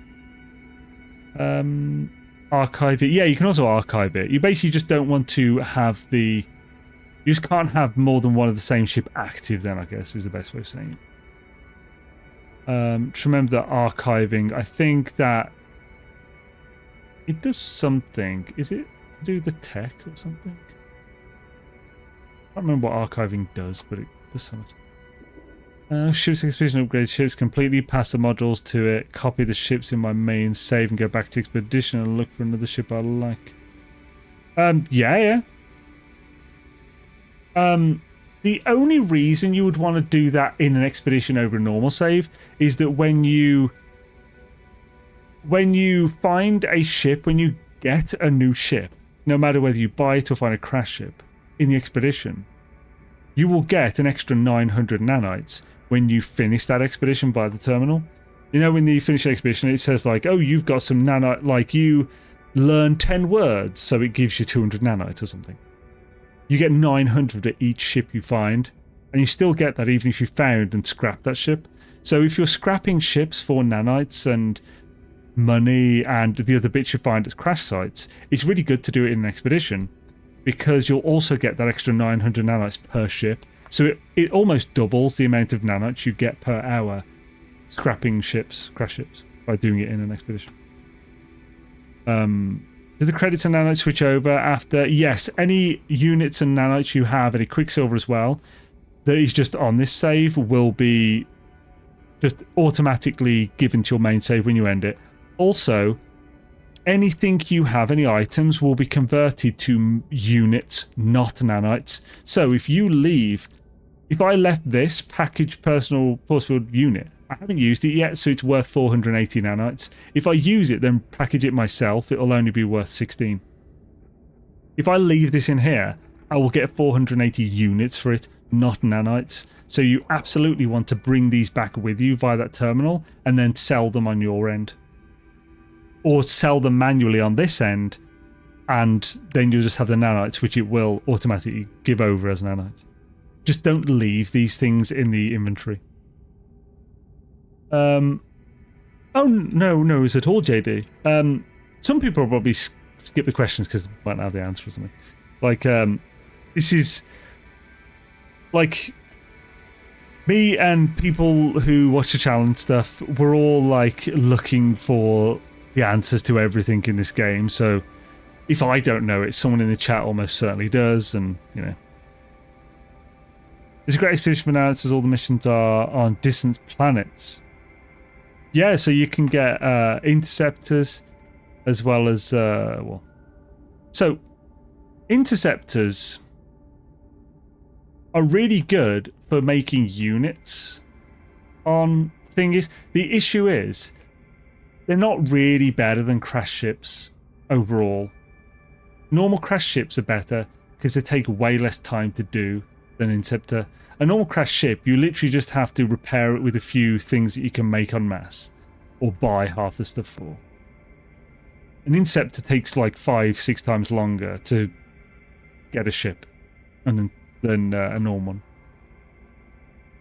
But interceptors are a superior ship. So, all other versions, not counting corvettes, are a worse ship than interceptors for one main reason. They have a different pulse engine. So, this pulse engine is... So, the one on interceptors, I should say, is 25% faster in pulse drive power than a normal pulse engine. And that's pretty much the only difference. Pulse drive power is the speed you go in pulse. Pulse drive power is the is the most important stat on a pulse engine because it's the time you spend in pulse. If you're in pulse for less time, which you can't really do almost anything in pulse. They're on Corvettes, but even then you're not really gonna. You can't. Like, you also have hover, but some other ships have hover as well. The hover's also awesome. But basically, the time you spend in pulse is essentially that wasted time where you could be doing something else. So the less time you spend in it, the more valuable your gaming time is as a whole. Therefore, Interceptor's an amazing ship, and they are 25% faster as a base. You obviously also want the sublight amplifier. Ideally, you want to have the sublight amplifier and the main unit in supercharged slots. I actually made a video about this like last year, January. It's like, I think it's 5 technologies you don't want to miss, or something. It's actually done quite well because it was very like ooh, clickbaity title. Good clickbait because I deliver, but you know. Essentially, the idea for a pulse engine is having 2 supercharged slots that are diagonal, because this pulse engine main unit is a lesser strength module for adjacency bonuses. So you want this to be on the corner, you don't want it touching this. You want greater bonuses touching this so that this pulse drive power here gets the most adjacency bonus it can. This is only a difference of 1%. But that 1%, slower you're going in pulse drive power because it's multiplicative, and so it's a compounding. So it's literally 1% of the entire calculation that you're missing out on. As it's multiplicative, basically, this only gives this a 3% bonus, whereas this gives this a 4% bonus. And every other module except for the pulse engine will give this a 4% bonus. So you want that one not touching that, but you want it in a corner, so it is giving bonuses to the greater ones that are here and here. So, also the radiant shards for nanites. Yay, radiant shards, inverted mirrors. So the crash sites for interceptors, you'll sometimes find those things, the dudes, they sometimes have like 10 inverted mirrors in them. Those are all like 120 nanites each or something. So yeah, you can get quite a few nanites, think about it, yeah. I hadn't considered that. I have no idea what the odds are on that though, so I'm not sure I could calculate it into an hourly rate, but I've got an interceptor bug style because they're tiny in third person, you can clearly see what you're shooting at. Cool idea. Never knew that, but they definitely feel faster. Yeah, it's an impulse, but 25% is a big difference. That's like, you're just... Yeah, I don't know, you're just like... You spend a quarter of your time less than all of the ship types in pulse, which is amazing. Now with the new update, you can get more of the swarm attacking you almost every time you warp or AFK in system space. That's cool. Oh yeah, corrupted equals... Oh, sorry, iCore equals nanites. Yeah. It's not that much, though. It's not... So, farming swarmers for nanites is not competitive with all other main forms of getting nanites. However, as a passive thing, when you're just playing, it's great.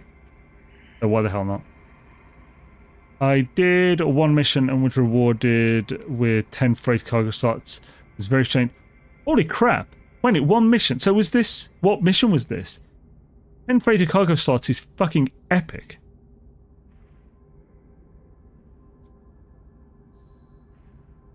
Is that one of the ones... The missions for this? By the way, if you're 100% sure of this, I need to frigging let people know about this. That's amazing. Like, yeah, we should all do as many missions as possible if you can get 10 frigging cargo bulkheads. Right. Now, we're only 2 hours and 10 minutes into the 3-hour stream, and we've got nothing built, but still, you know. Fuck me. I'm terrible with this stuff. Gotta be better than trying to get nanites from goop. Oh yeah, goop is an awful way of doing it as well, yeah. There are many ways to get nanites. Some more fun than others.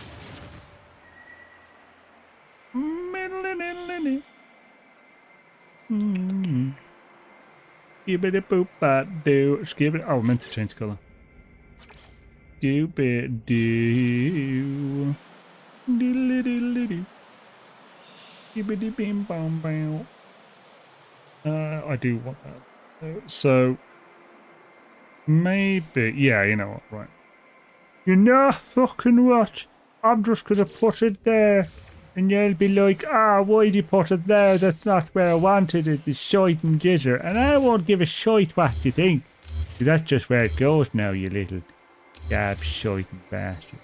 Look at you.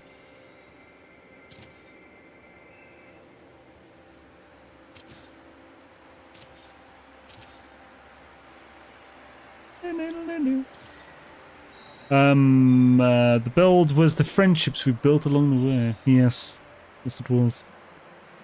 Thought the Taki always there every time. I do one mission. I wonder if he's thinking of the 10 starship, not freighter storage from the expedition. Yeah, there is a milestone that gives 10 spaceship storage augments, yeah. The build was the French. That's why an outlaw get the modules for the freighter. Extra class S modules sold. I'm at 1 mil now. That's nice. I don't know if I'm at 1 mil anymore on this main save.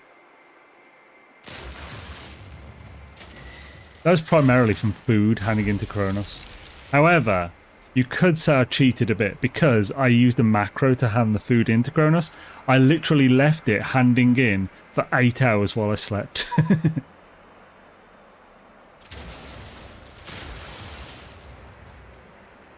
This is how we do it.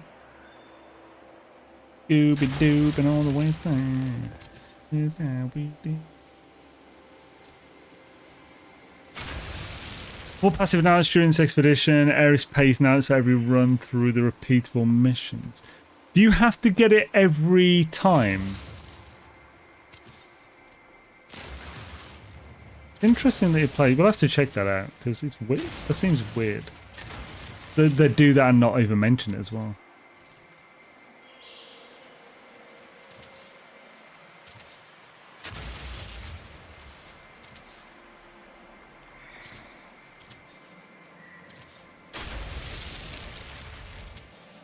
Goobly doobling on the west side. This is how we do it. Dipply dipping on the doo day today. The sheep happy do it.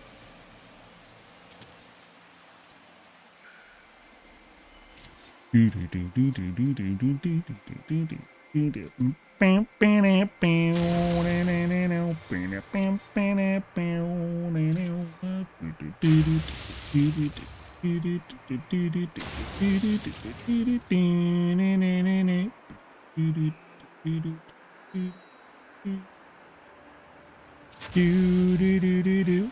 When you're scoobing and you do, you dib dib scooby and a dibbly woo.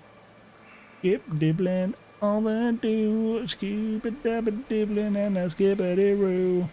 Skibby dibby doo, down and away. That's gotta get away from here, doo doo. Doo doo doo doo doo doo doo.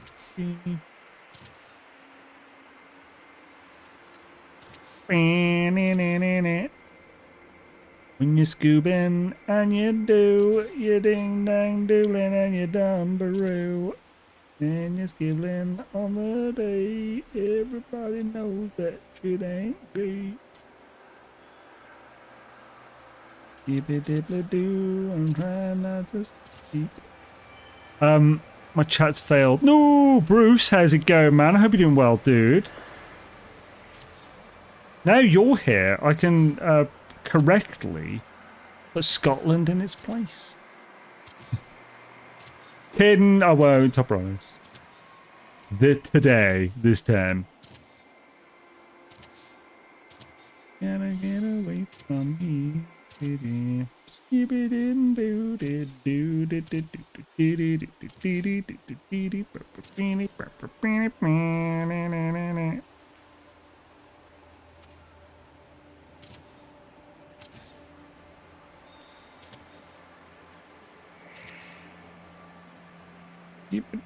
do, my dear, dear. Okay, so that's, well, testables. Let me in, I'm trying to fuck. Let me in, I'm trying to fuck. Let me in, I'm trying to fuck.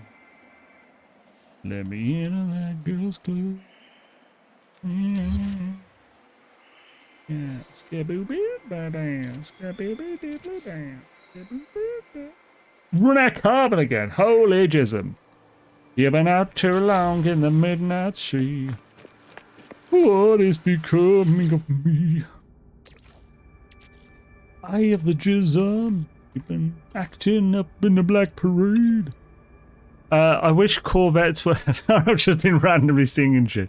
I remember when it's so hard to get a night in the past, now they just flow like a waterfall in a bank account. It's been a good few years since it was hard though, but yeah, it used to be. Like in Atlas Rises, and a bit into Next. It got easier. The first really, really easy one was Curious Deposits. I remember when they added that. I have a video. When was that? This was when Craze Gaming was still actively focused on like No Man's Sky. He still does No Man's Sky, but gonna search my video. No Man's Sky. Oh yeah, it's a chlorine loop. No, that was for units. Is it the same time as that? I think it might have been around the same time as like the chlorine loop.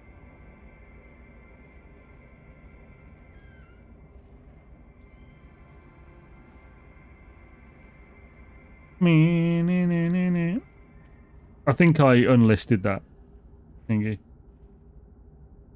Okay, well I have one for Runaway Mold, which was 4 years ago.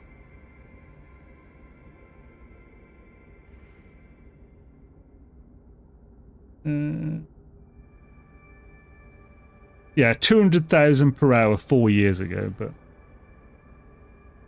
I mean, yeah, well, it's not way easier than 200,000. It's like 450,000 is the max, really.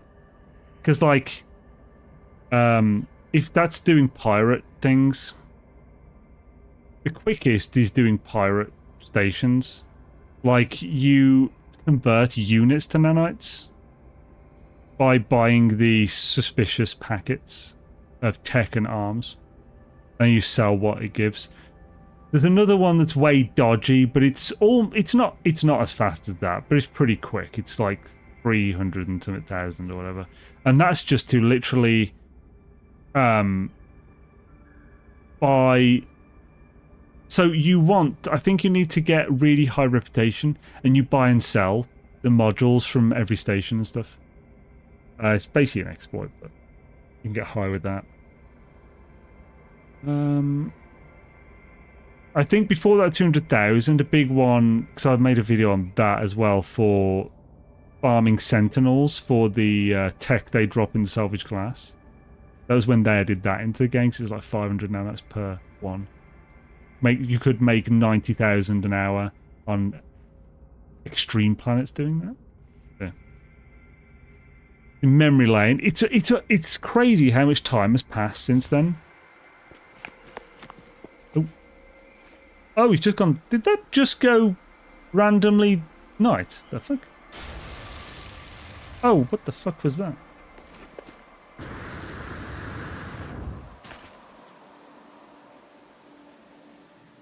Zane, did you see there's a structure in the Nexus now? Wait a minute, what? Structure in the Nexus? I passed out for like an hour and woke up to go, no! The core, I'll have a look. Is someone around me blowing stuff up? I'm just going to turn multiplayer off.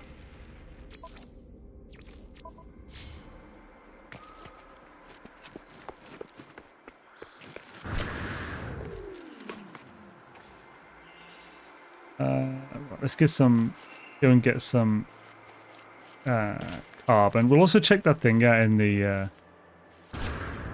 thingy. Thingy McDouble. Do-do-do-do-do, banana, skibby-dibby-doo, when it's more than I can take.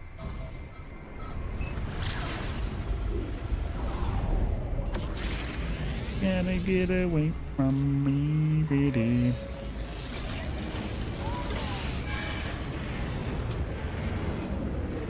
Do. Actually, one thing, by the way. Just so I can. Because, like, some weeks on Sundays, and just sometimes, I've got no one to raid on YouTube. So, and if I'm not subbed to you, I'm not going to be able to see it. War is near. Sky Swarm Ops. Subscribe. I am your 19th subscriber, hells yeah. Sweet. I'll see it now if you're streaming when I finish, so I can raid. So illegal mods are more expensive, and every time you kill a pirate, gives you a box. Ship Corvette full upgraded, don't need it, sell it. I'm not sure, what do you mean by illegal mods are more expensive? Every time you kill a pirate, it gives you bucks. So yeah, that will give you lots of nanites, but it won't give you 400,000 an hour. That's what I was saying. I was just saying, like, so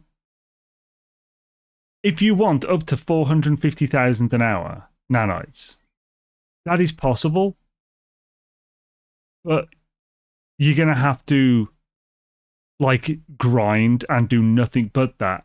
There's no way you can make that by killing pirates. But you can get it by just buying those suspicious packets, the same things you get from the pirates, from pirate stations. You just keep teleporting to each station. I made a video about it last year. Around start last year. Same time as around the billions per hour one. Because I made another video for making units. Then you can then use those units to make nanites. I'll teach you to get drunk while playing. No! Jason? What about Jason? If Jason's still on when I finish today, yeah, I'll be raiding him. For sure. That's what you meant by Jason. A quickie from me, typo, just tired. I know that's why I've been playing as an outlaw for so long. It's not really an outlaw for you to kill pirates, is it? Doesn't that make you the good guy?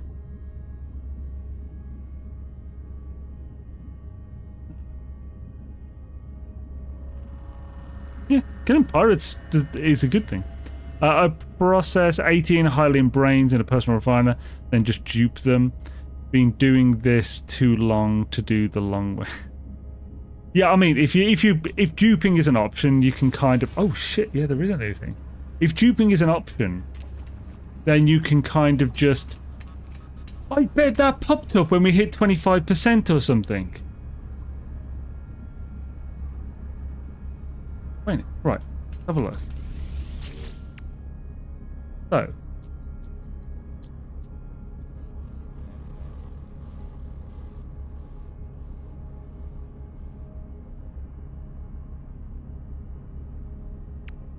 You near. That's cool. I didn't know there'd be this visual representation of how it's building. That's awesome. That's such a cool little touch. I'm glad they didn't mention this. So yeah, that ring around it is new. That's because I'm guessing we hit 25% completion of the prismatic core, and that's the first part of it. I'm glad they didn't mention this was going to happen in the notes. Because if we were expecting it, it wouldn't be this cool extra little thing, and it would just be expected. Oh, it popped at 20%. How the hell did I've been past this today. I was on the game with 20% on Thursday. How the hell would I have not seen it? Weird.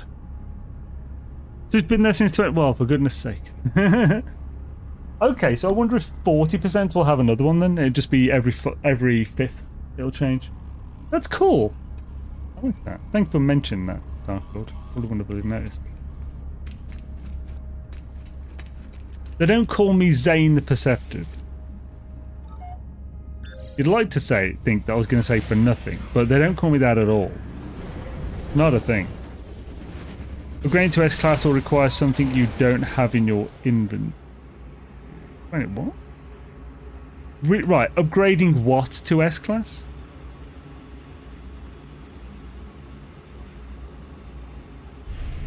The structure thing. Oh, okay.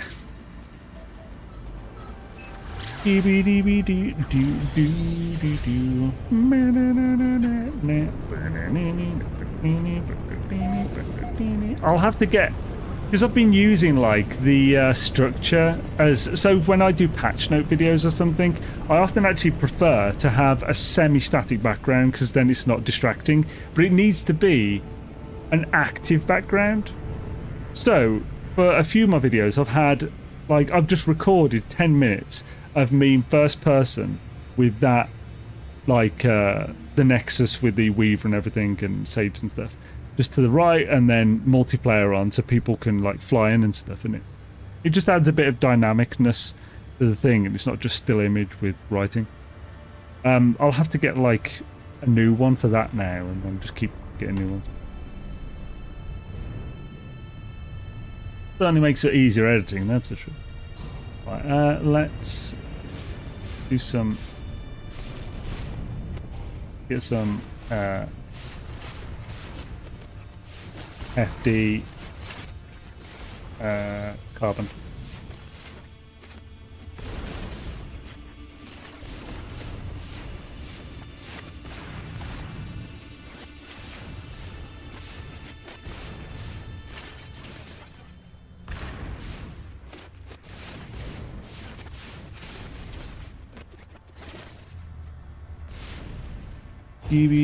Doo is more than I can do.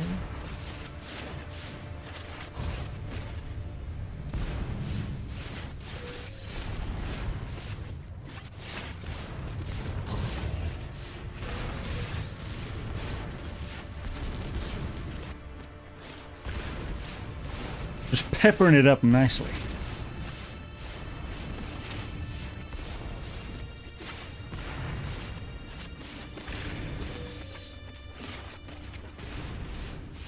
Structure.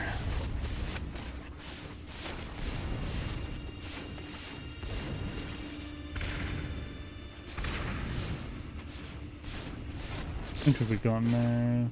Almost 1,000. Let's just keep going a little bit more. Hover for days. The hovering.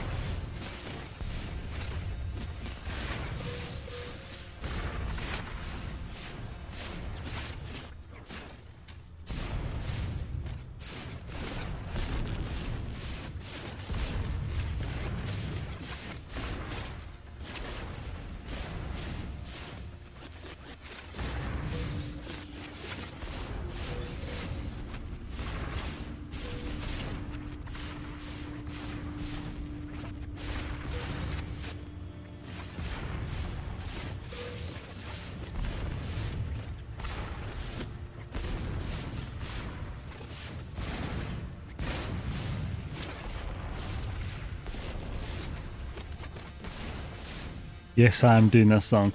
Do do do do do do do do do. If you let us sell kits to the players, then this game would really fly. Kits. What type of kits, like? Being able to sell things between other players would be amazing, like a marketplace. The issue is, so there's so many things this game can't properly do because they've never properly policed the duping and exploiting of players. So there's no way they can have a player economy because people dupe and there's no punishment, there's no stopping it. And they've never done that. And then there's been so many people who are like, well, they haven't taken every single bug and dupe out of the game. So they're clearly okay with it. It's like, well, they've taken many dupes out of the game, so maybe not okay with it. Ships, guns. Oh, that would be cool, yeah. I'd love some kind of player economy, but it's just not really viable, unfortunately.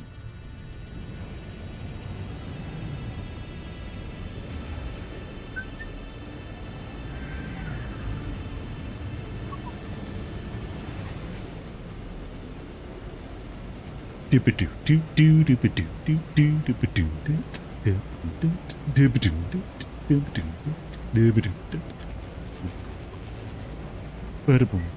ba-da-boom, ba-da-boom.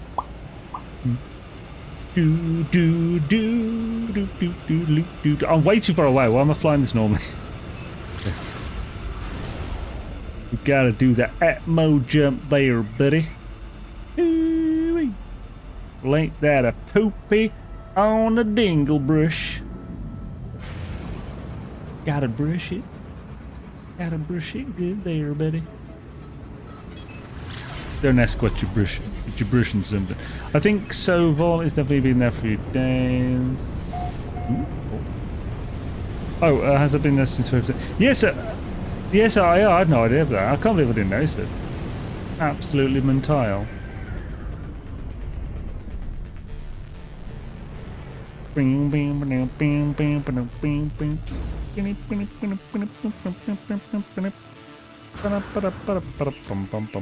shit, he's going to be a bitch to build here. What a testicule.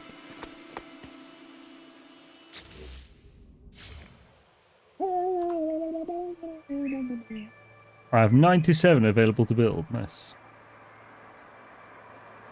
Happy days, bitch. Woo. Gonna get a hoo. Oh, wrong way. Son of a.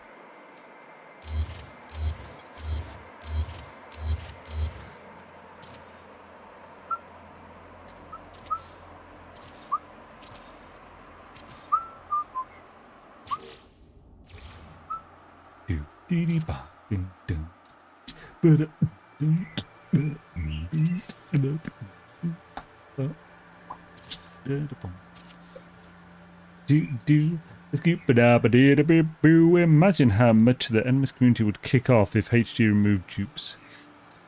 I don't think that many people would kick off though. Some people would definitely kick off, but I think the majority of people who use dupes don't stick around for long. They just do the update and then they're gone.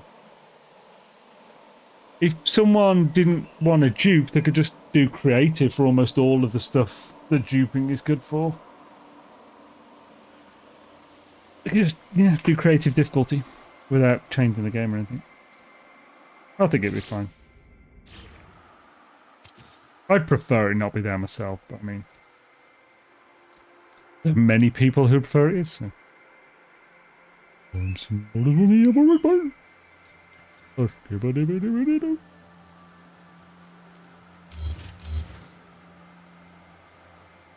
So we'll keep that one wider so it's easy to see where you're pointing. Where you're pointing, can you fix it? Where you're pointing, yes you can. The Japan minivan camping channel I watched, the chick got the runs from eating too much bashashi and drinking non-alcoholic beer. She had to rush 7-Eleven to get to... Lovely, Arflet. Thank you for making that the one thing you tell us about that channel.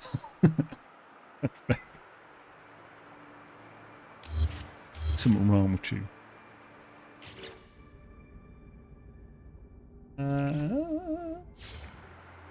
Hi-ho, hi-ho. Building shit and stuff. And a skibbity-doo and a bum-doo-roo, hi-ho. Yeah, oh, sorry, yeah, yes, it is a nice view. It's a shame about all the fog in this one.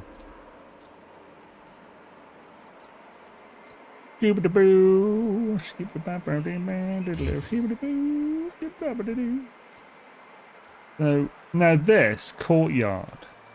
Courtyard. What the frick? Oh, that was me. I was wondering what the hell was I saying. I was thinking someone else in this game. So, in here, I'd like for, like, the plants. I'm thinking of building, like, gardens in these bits. Could do themed ones, so 4 seasons. Ooh, that sounds cool. Do, like, chilly, icy snow stuff here.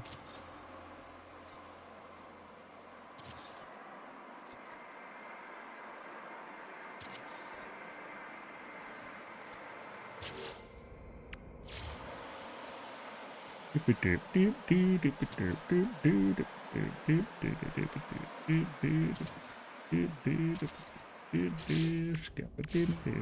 god, this is fucking huge. Permafrost, can I make it smaller? I can? I have the power?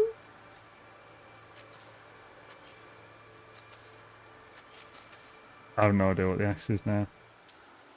Huzzah!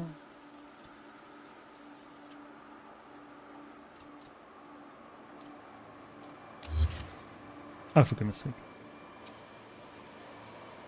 Make it smaller. You shitey bastard. You shitey gibbons.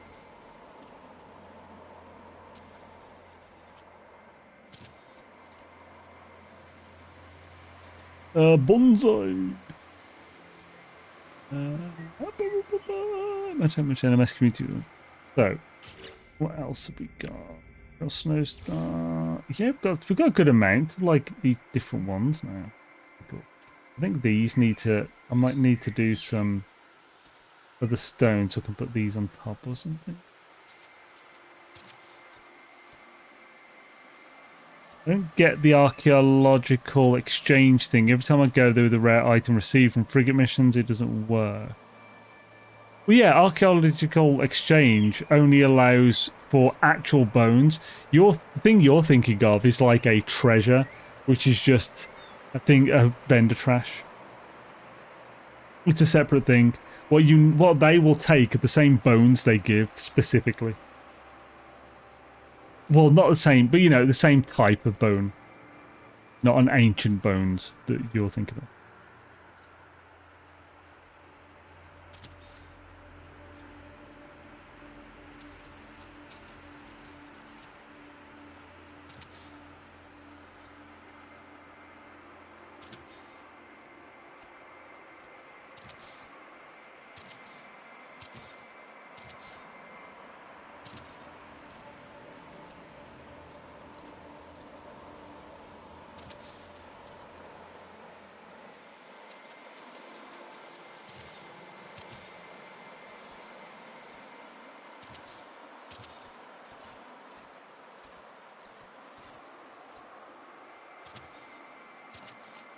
Oh, wrong button.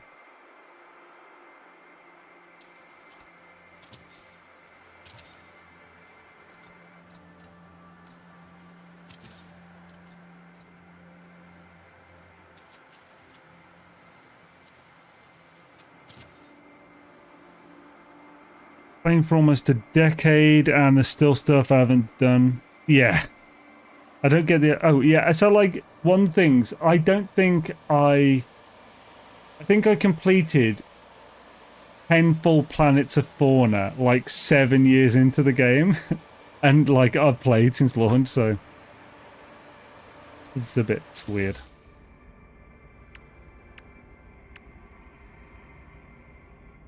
That's algae. Hardy shrub.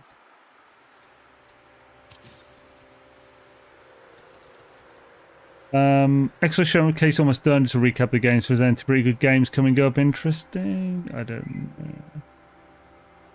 Yeah, I mean, yeah, it's like from what you've already said, like it sounds like there's some pretty good stuff coming out that was mentioned today. But I'm not disappointed in what I've heard. Like.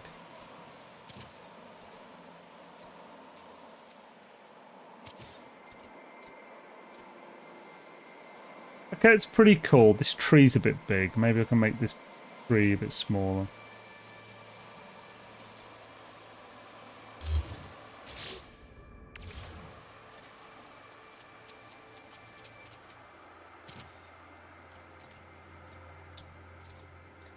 Pretty solid, I think, yeah. Not perfect, but it's a good start. I can't find that last fauna, just now 17, found 16. Yeah, it's such a bitch, isn't it? I think it took me 5 years of playing to know that there was an auto run button. The best button. It's K, by the way, for anyone wondering. Money saved to my games bank account. Lots of games coming up. Hail to you. So that was winter. So this should be spring. Thank you, Gina. Thank you. So spring, it's harder to define what is spring in all these. I guess spring should just be lush. Summer can be hot. Then autumn can be underwater. Maybe. There's loads here as well. And I can just use the center to have kind of whatever I want. So.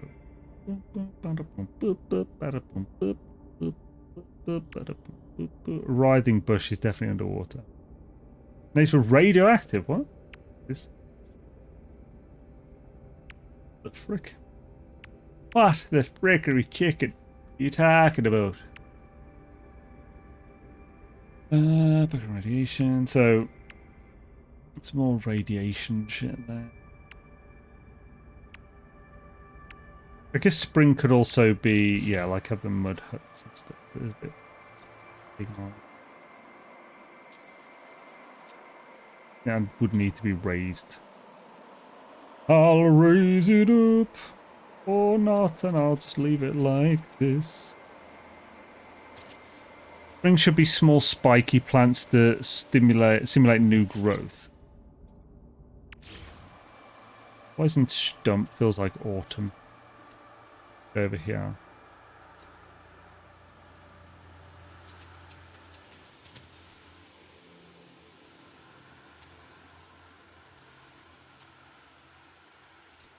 Shit being. Yeah.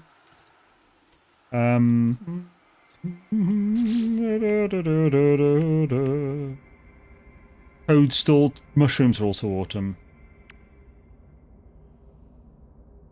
Finally, bush. Up to the middle of vegetation.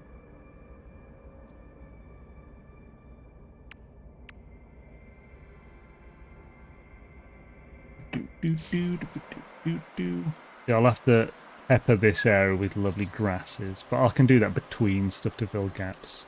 That'll be the last thing. Like these flowers would be actually really nice here.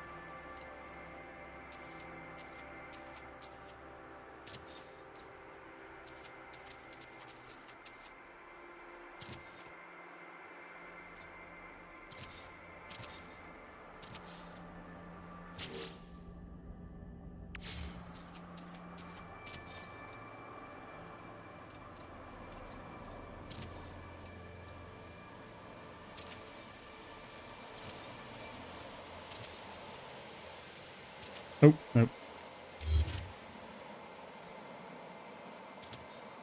Let's make spring green, summer dark green with colour splashes. Autumn. I'm trying to think. I'm just kind of going with whatever it is, you know. Like this feels about right. Like this kind of thing. I can't really make out much difference between these ones, though. Even like the icons make them look way more different.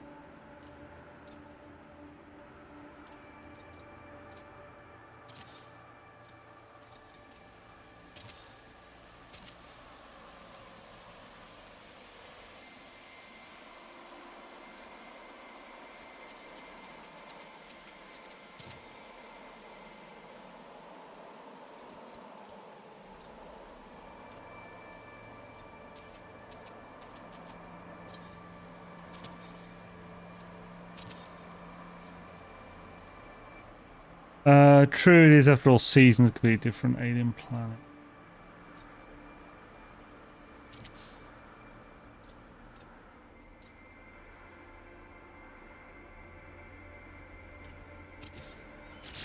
Let's use some grasses in here if we can.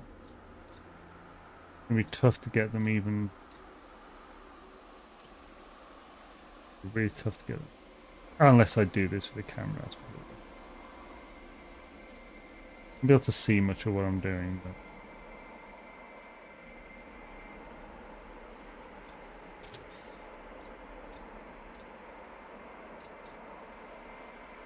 And save file. Oh, what, Dark Lord?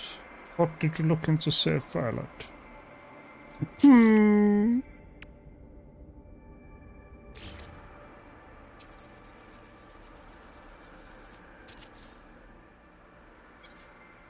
Holy shit, I've gone through the carbon. I suppose all these plants are a shit ton of carbon.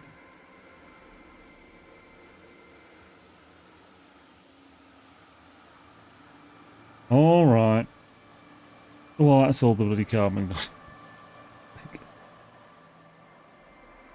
I think this is I'm liking this idea though with the different. I mean, it doesn't even need to be the seasons, just different, like a diorama of different bloody habitats. PS5 player, but the see-through Xbox S X looking good. Wait, what? Xbox. I assume you don't mean in this.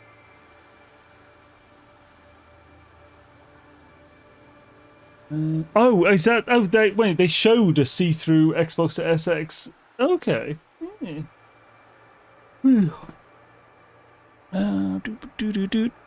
Make a sunrise, sprinkle it with dew. A station defense seems to be a new thing. Oh, okay, cool. Maybe we'll have to defend some or something like in some of the later milestones. That also seems a bit spoilery though, so just in case there, buddy. Yeah, without having more carbon.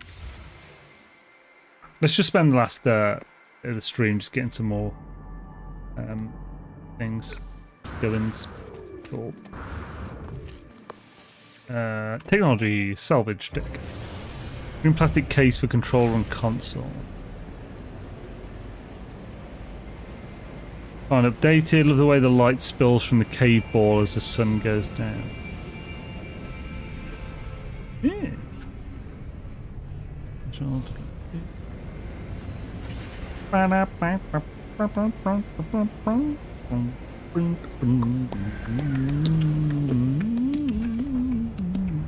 An interesting thing, by the way, do you know how I'm learning loads of these parts by spending salvage data? You might think, isn't that such a waste because you're not going to get those respites? Well, for each one I do learn, I'm going to get 120 nanites. So I'll get something back for them. These things, salvage data, only go into 15 nanites each. Now, some of them cost like 10, but a lot of them cost 1 or 2. So you definitely, like a small amount. Yo, Surf Gear, how's it going, man? Good to see you, dude. Hope you're having a swish one. Is Sage Xbox? It's a Sage Xbox. Yeah, I haven't used my Xbox One in so many years.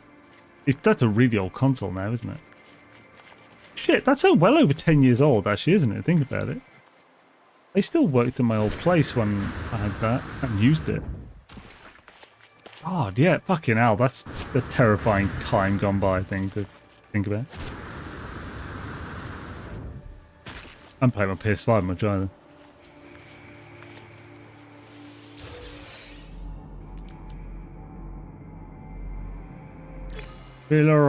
Top and things and stuff and gubbins. I love that word, gubbins.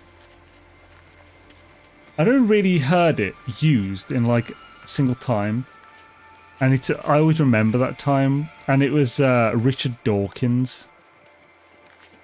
Can't remember what he was saying, but it was like, and it's all gubbins and such. I was like, what? That's a great.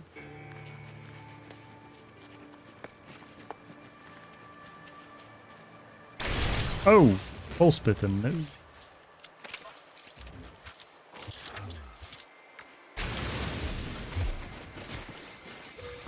Yeah, yeah.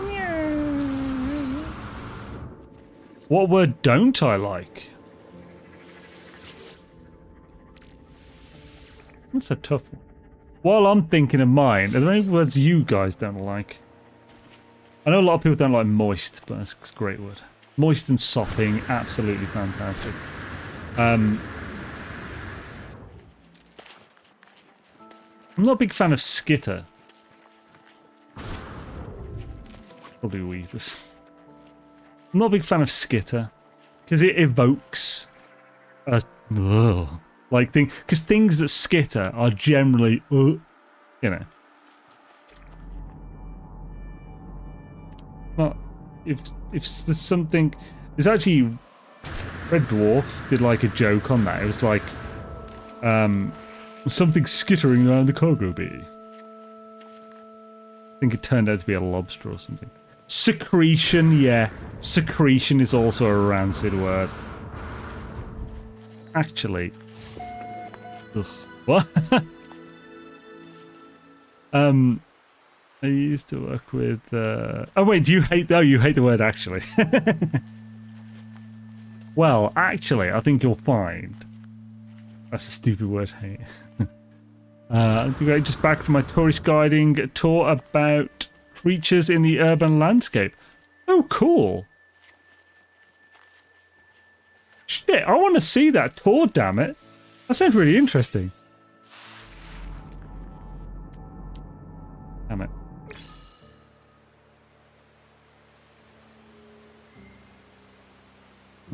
Mm-hmm.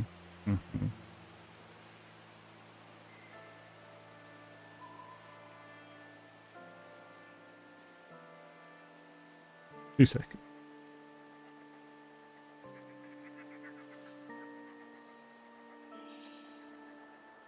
Do your thing, internet. Do your thing. Oh god, that's expensive. Okay, moving on. Why is it 300 quid to get to fucking Brussels? Maybe I need to check. It is like this month, so if I want to go, would probably be in October. Okay, that's cheap. It's not that expensive to get to Brussels. Just turn up to one of Circus tours. Oh!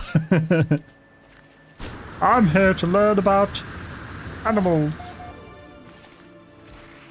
I just hate the word job to a personal level, like most of us, I guess.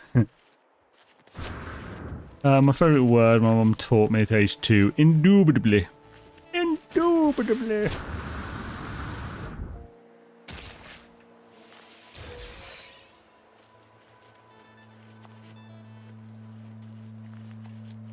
I mean, I'm not a fan. I'm still one of those. I'm basically a boomer with this. I'm still not a fan of people using literally to mean figuratively. It just fucking does my head in.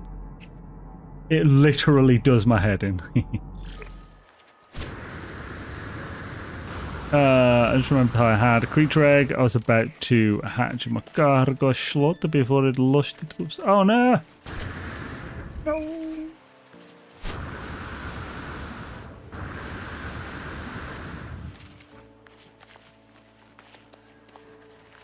Literally is almost always literally used incorrectly.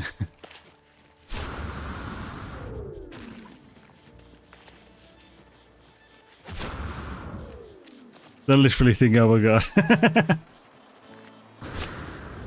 Fucking zoomers. I can say that. There's a chances of there being a zoomer among you lot. Very low.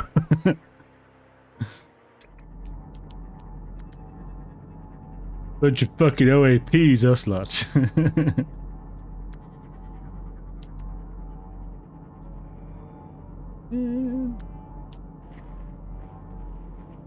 At least some buried caches.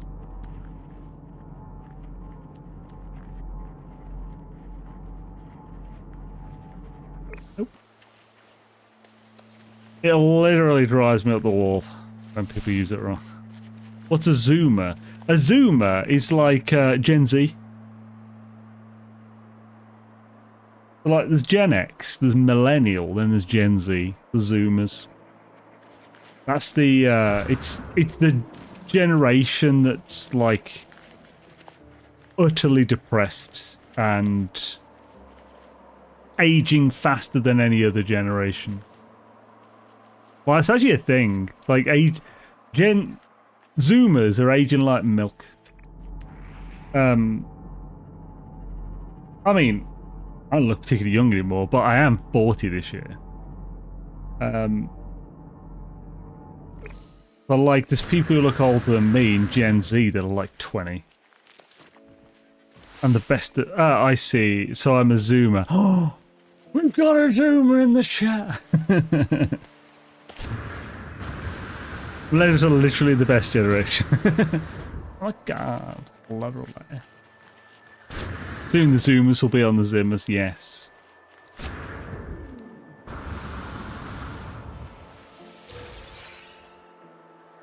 I should shave and see if I look old and shitty now without a beard.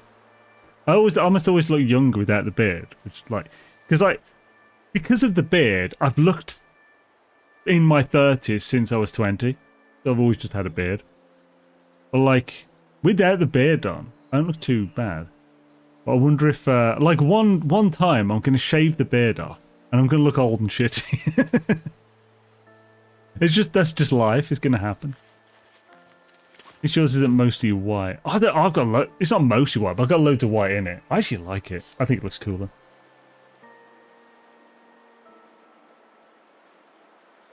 You shave soon? I mean, I generally shave my beard once every 1 to 3 years. Like, it's quite rare that I actually do it. You're saying set the trend. Set the trend? Well, there's one. Wrong button? Oh, you son of a bitch. There we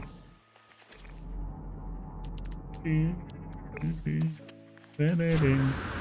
These some mutton chops. Actually, for ages, every time I did shave my beard, I'd do like...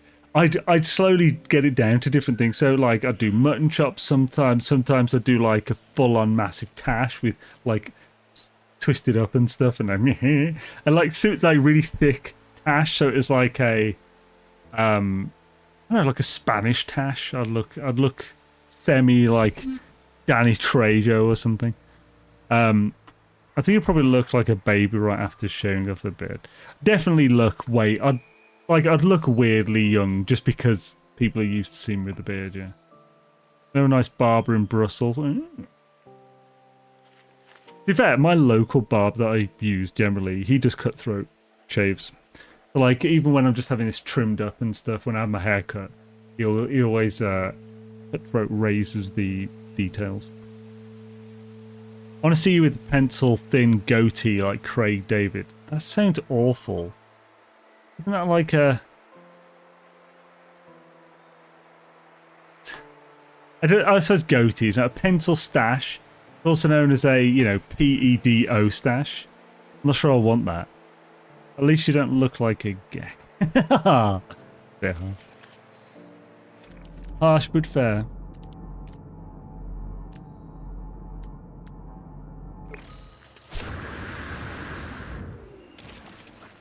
It goes back to a few Fu Manchu wisps. Right, it's when you shave your beard and all that grows back is Fu Manchu wisps. That's when you know you're past it. Wait a minute, does your beard thin out when you get older then? I don't think that was a thing. Because whenever I see old men with beards and stuff, they've always got thick, beautiful, silver, but luscious beards. You don't look... okay, you're thinking far deeper than I was. Oh yeah, yeah. Oh yeah, I didn't think you were thinking, oh, let's make Zayd look like that. I can see it now, Zayd. Do the thick goatee aligned with your mustache? I don't know.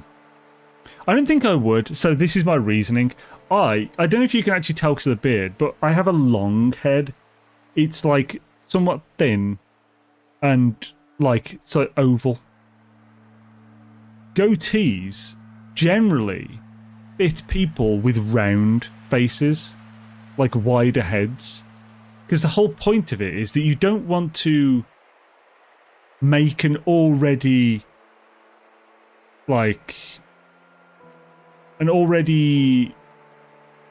abnormal feature even more so.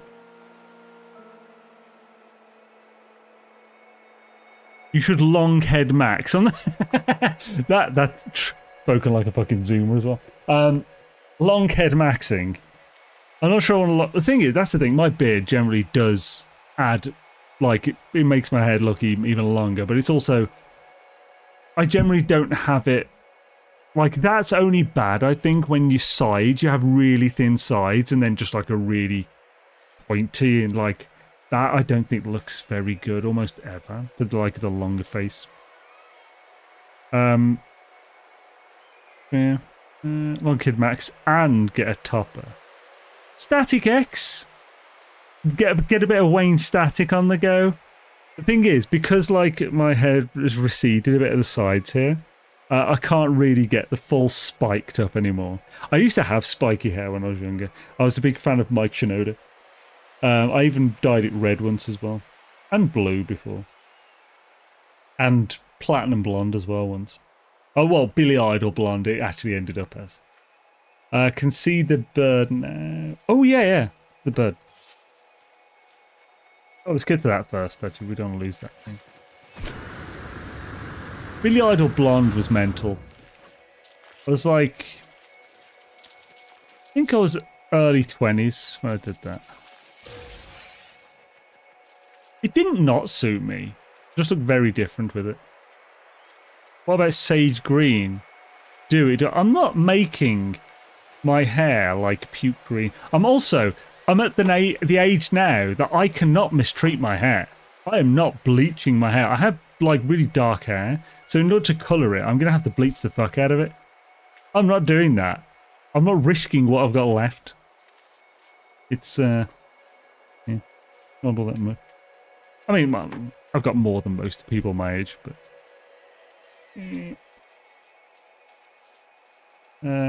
right. Did I get the thing? I did.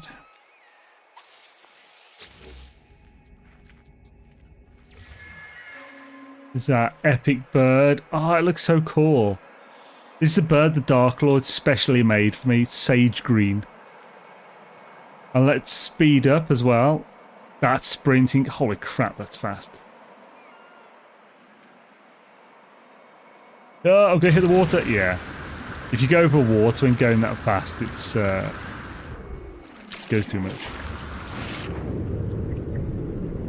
Thank you, Gina.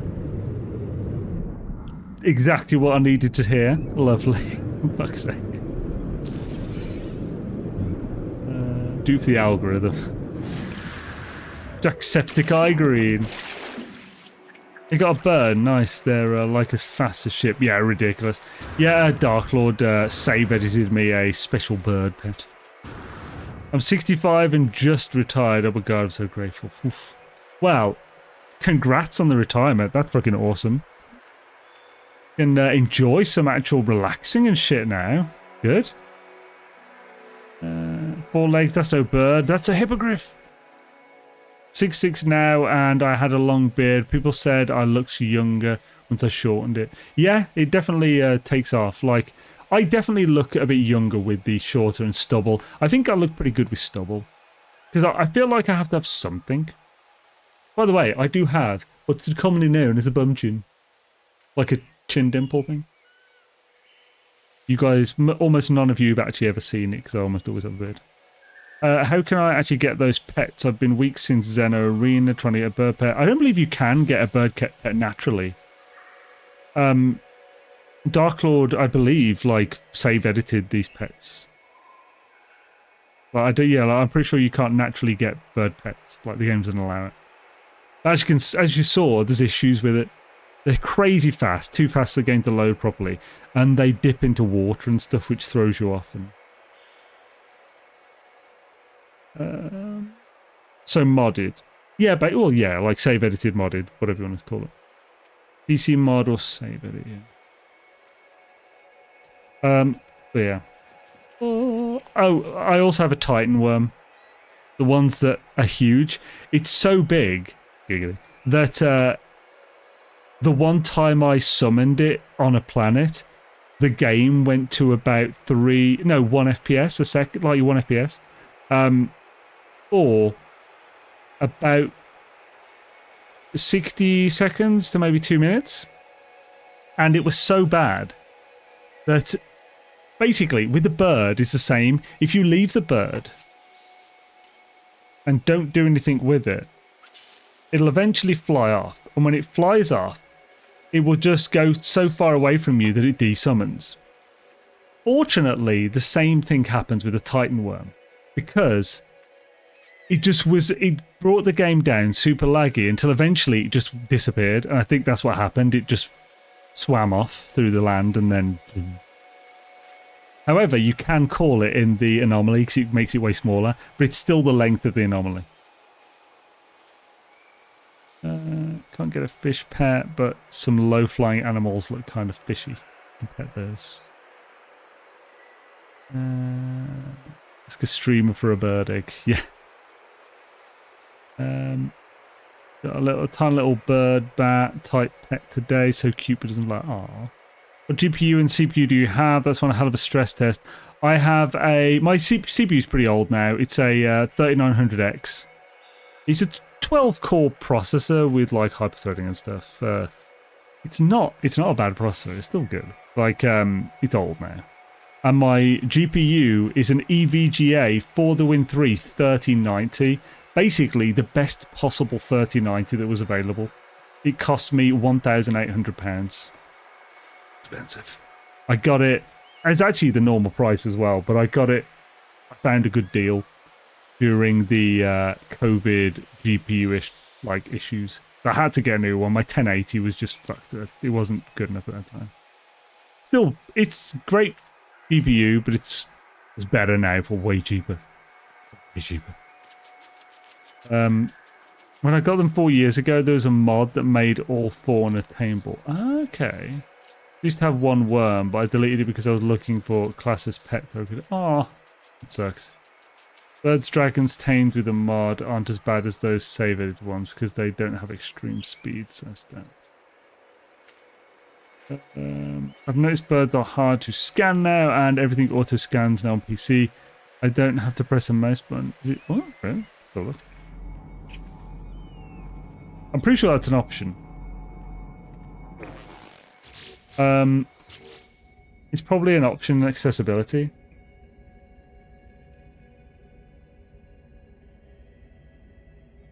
Analysis visor push to scan enabled. So if it's disabled, it'll auto do it. If it's enabled, it won't. So accessibility settings.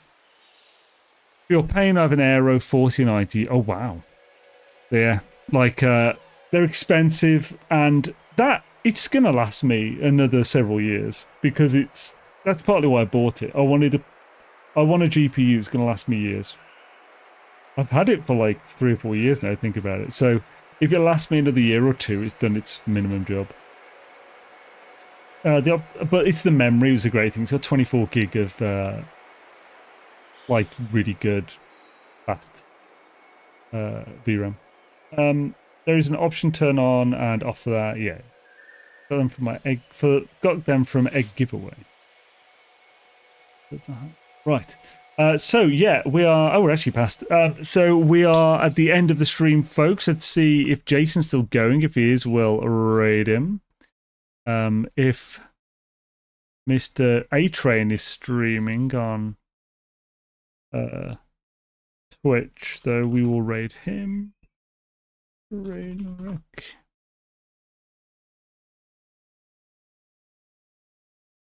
I think he is.